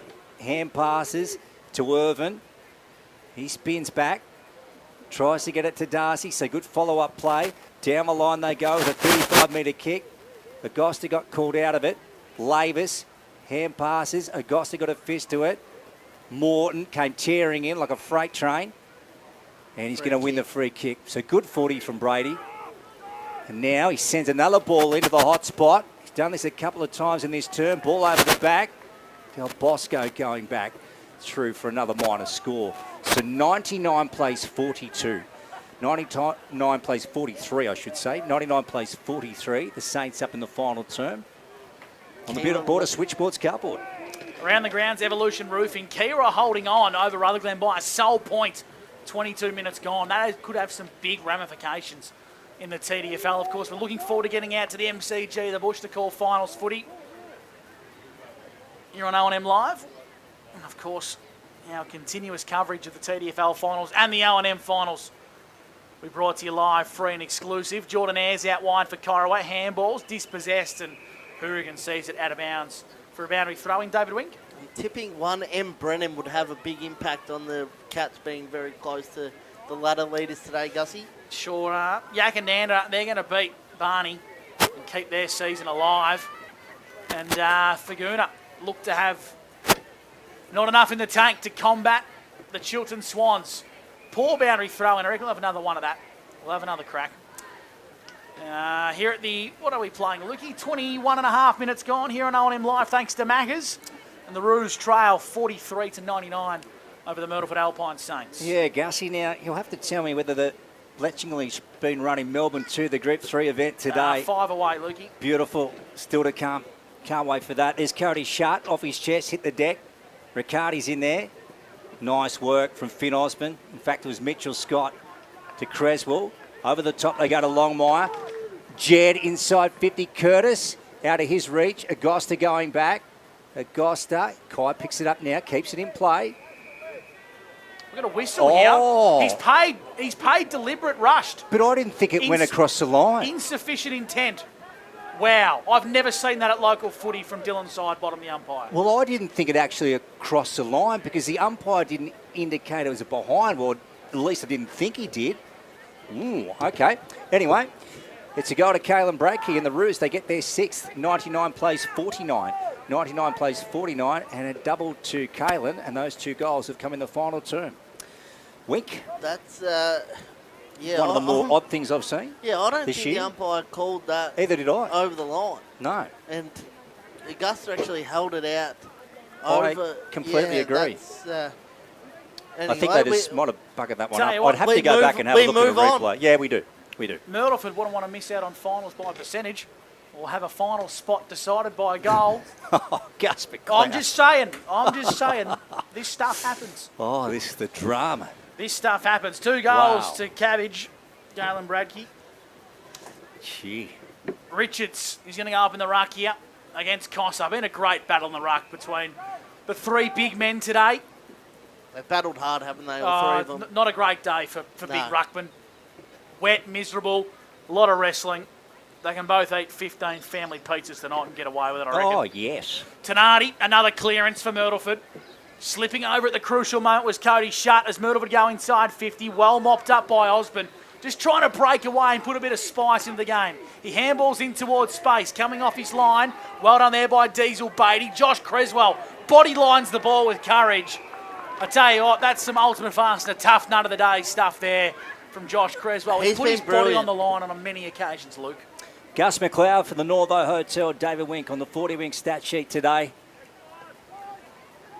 At John Ford Oval in Corowa. Last turn for Tyre Power. So not long to go now. Saints are going to pick up the points and they'll go to 9-5 in season 2025. Craig Miller would be absolutely delighted with this win this afternoon, particularly the 3rd turn from the Saints. It was 6 straight. And the Roos couldn't pick up a major in that 3rd chapter. Here's Longmire. He's tried his heart out over the top to Elijah Amory. Back to Longmire and out to Rouston. Jack chips it up in the air to Foot. Jordan couldn't quite get to it on the 2nd attempt. Palms off Rutherglen. Spins out of trouble. Gets it to Melksham. Darcy on the move. Chip kick over the top. Lavis down low in front of Del Bosco. There's 75 from home. Here goes Paddy. He's going to have to backtrack a little to Longmire. True centre half forward. So they work it around the arc. Over the back is Williamson. Now he's got a chance here. What will he do with this? Right foot banana across the face. Petherbridge takes the mark for the Saints. And they hold up once more on the last line of defence. Around the grounds, Evolution Roofing. It's still Kiwa by a sole point over Rutherglen. Just down the road at the Cattery. Big impact and ramifications coming in that one in the TDFL. Bulldogs proving too strong for Yarrawonga. And I tell you what, North Albury are putting on a clinic here over the Raiders. That score's frozen, but well and truly all bar over. Inside 50, Calogero has just socketed it towards the goal square, and I reckon it's just going to dribble, and across the face for a minor score. So here at the John Fuller, we've played 25 minutes, and Myrtleford moved to 15-10, the Roos 6-13. They'll kick in from full back by Cody Shutt. the Corowa Roos, and they've been superb today. The Myrtleford Alpine Saints dominating, particularly in the second half. Shut, long from the fullback position. Irvin worked his opponent under the ball. Bran, and then taking it across the line, Mitch Tenardi, as we get his possession count, thanks to 40 Winks. Up to 27 for the match. Yeah, been wonderful, has Mitch. Tom Capillari coming back onto the turf here as Tenardi takes a break. Boundary umpire sends it back in. Richards front spot in front of Cossa, Cresswell. And he's been down without the footy. So you'll take the pill here, Josh. On the half-back flank for the Corowa Rutherglen Roos. He wants the corridor, and why not late in the game? Sends one in to Mitchell Scott. Wants to come out to the broadcast side. So time ticking down in the second half of the split round, round 14. Williamson taken down from behind as he got his kick away. Bragg, he takes it. So we know just how he can latch onto the footy. He's got 2 in the final term. Can he make it 3, Wink? Well, he's going to have a long bomb from outside 50. The ball would be pretty heavy, I'd imagine. I can tell you from seeing him do it on many occasions now, this distance is not without range for Kalen Bradke. Just a matter of how that Sharon is. We don't have a great idea on how heavy it is from up here, Luke, but we know that KB does have the leg. Yeah, and sometimes with a slightly wet ball, Gussie, we know they can travel further. So this man is a brilliant kick of the Kangaroo brand TW Sharon. Right on siren time. That is a wonderful strike of the footy. That is absolutely beautiful, but it won't be enough this afternoon. The Alpine Myrtleford Saints absolutely brilliant this afternoon at JC Low Oval. They win 15-10-100 to 7-13-55 over the Corowa Rutherglen Roos. So very shortly we'll have our Anytime Fitness Player of the Day as Gus McLeod picks up the equipment. He's about to duck out of the broadcast box and head down to ground level.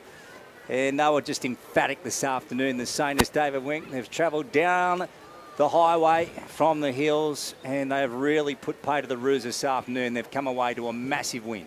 Yeah, and one that they really had to just tick the box, I think, Lukey. We spoke pre-game about their on-the-road record and record away from the McNamara Reserve, and just one that they had to get done. They just needed to tick the box, get the win and take the 4 points. Absolutely, mate. So that takes their record on the road this year to 3-4. 3-4. So we knew that they were 6-1 at home, but away from home, they just haven't been so good. But almost squares the ledger now. So well done to them. And didn't they put on an impressive third term? So 6 goals in that third chapter. The Roos without a major, and that really stamped the papers there. It was all over shortly after the long break. Well, I reckon we even go back to that goal Riley Sharp kick just on the halftime siren. The Roos had a heap of momentum going into that moment, and kicked one just before that, and then the Myrtleford Saints got one right on half-time and just sucked the life out of all the energy that the Roos had built up. And then after half-time, just pretty emphatic performance, really, wasn't it? Absolutely. Rightio, the great Gus McLeod has made his way out of the broadcast box. He's heading down to ground level. If I had to pick out an Anytime Fitness Player of the Day, I would go with Mitch Tenardi myself, slightly over Bowen Collegiero, but I have been known to get it wrong before. Wink, what are your thoughts, mate, today? I reckon you're pretty spot on. I think Gussie will find his way to Mitch Tenardi, and he'll get Anytime Fitness Player of the Day. But Bowen Collegiero, I thought Brady Sharp, I mentioned him just before the... Bradke's ended up with 3. But the job he did sort of for the first 3 quarters especially was brilliant, holding the biggest goal scorer of the competition to not many touches and little impact. Absolutely. Rightio, we're about to head down to ground level now and catch up with the great Gus McLeod with Mitch Tenardi. And I tell you what, the Myrtleford boys are right into Mitch Tenardi, Anytime Fitness Player of the Day. Some wet weather conditions away from home. You guys really suited to the way the footy was played here at Corowa. Yeah, we had a strong game plan coming in, thinking it was going to be wet, and it was, so we held to it and fought it out. I thought your skills as a collective for the team were really impressive, despite the fact the ball was slippery and greasy, and looking at the scoreboard, made the most of your chances. 15-10, kicking 100 in the wet conditions. You'd be stoked with that. Yeah, absolutely. Kicking over 100 at any time is a good outcome. So we're just wrapped with the way we came here and performed. And broke the hoodoo on the road as well. Only your third win away from home. That must be a real nice sense of belief for the boys coming into the point end of the season. Yeah, absolutely. We've still got a couple away as well, so we can always just grow on this and keep going. Enjoy the win. Cheers, mate. Mitch Tenardi, our Anytime Fitness Player of the Day, and the Myrtleford boys are pretty happy with that one, lads. Yeah, beautiful, Gussie. You nailed that one. Mitch Tenardi, fantastic this afternoon. And look at the Saints congregating there, just waiting for Mitch to make his way over to the huddle, and they'll have a good night tonight. Wink on the way back home. So 6 goals to 2 in the opening quarter from the Saints against the Roos, and that really closed it out there. Of course, the Roos, as we know, they were dug in for the fight for this in the second term, but they just couldn't put the score on the scoreboard. And in the second term, 2 goals to the Saints, 2 goals to the Roos. So they were just never quite making any ground, the Corowa Rutherglen Kangas. Well, even in that last term, Lukey, they had 11 inside 50s. Is that what it was? Yeah, 11 inside 50s, and they just couldn't chip away at it. Like they just couldn't find a way to penetrate the margin that the Saints had sort of put on them. Yeah. Early in the match. Yeah, absolutely. So the final score here at John Ford Oval in Corowa, it was the Myrtleford Alpine Saints this afternoon in the second half of the split round. They got home 15-10-100 to Corowa Rutherglen's 7-13. 7-13. 55. Rightio, we'll go into the rooms very shortly. Gus McLeod has weaved his way through, and we will hear the song from the Saints, and they'll give it their best here. Here we go. Here's the Saints.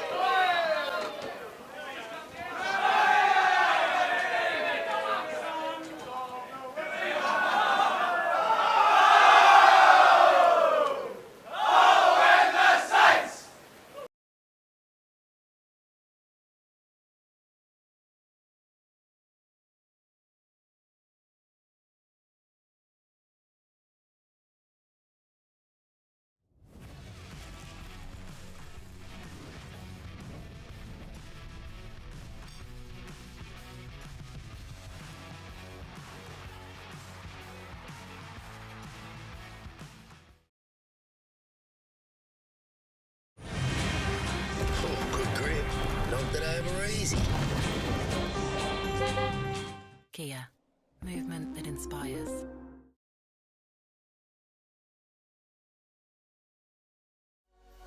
What's your future look like? Where do you want to be? Whatever it looks like, with GoTAFE, you've got this. Get real skills for real jobs and careers right now. Search GoTAFE today. The Ovens and Murray Football League is proudly sponsored by Opal. Thinking packaging? Discover Opal.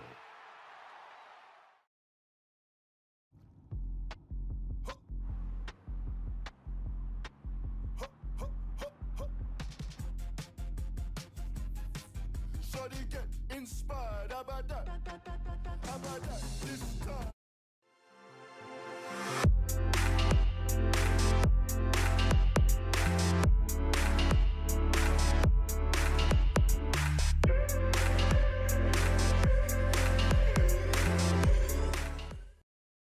Welcome to Sundancer Homes. We make building your dream home exciting and stress-free. Backed by over 30 years of experience, one of many reasons why we provide a lifetime structural guarantee. Visit our information centre at Dean Street, Albury.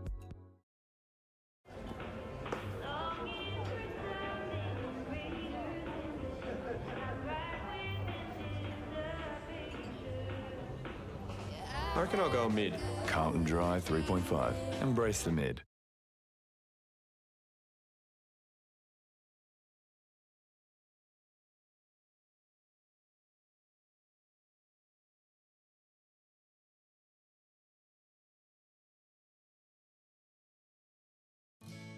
Every day we look after our family first. We go on adventures, we entertain with them, we care for them. Tobin Brothers Funerals will look after your family too. With a fixed price funeral plan, you can be assured your family won't be burdened by the cost of your funeral. Tobin Brothers are a trusted name since 1934 and take pride in creating funeral solutions.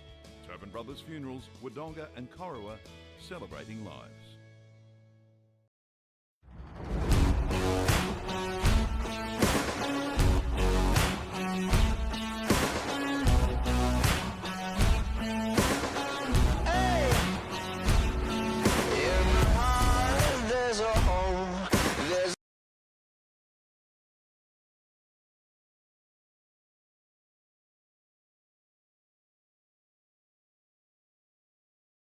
With Optus Home Internet, you get more yes.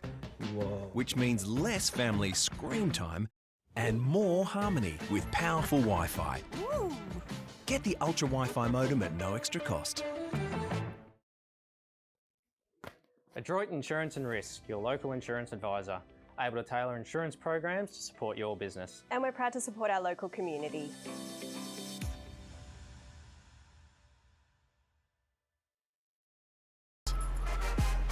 Out of the box and primed for the show. On your marks, get set. Being first out the gate. Get the fit you need.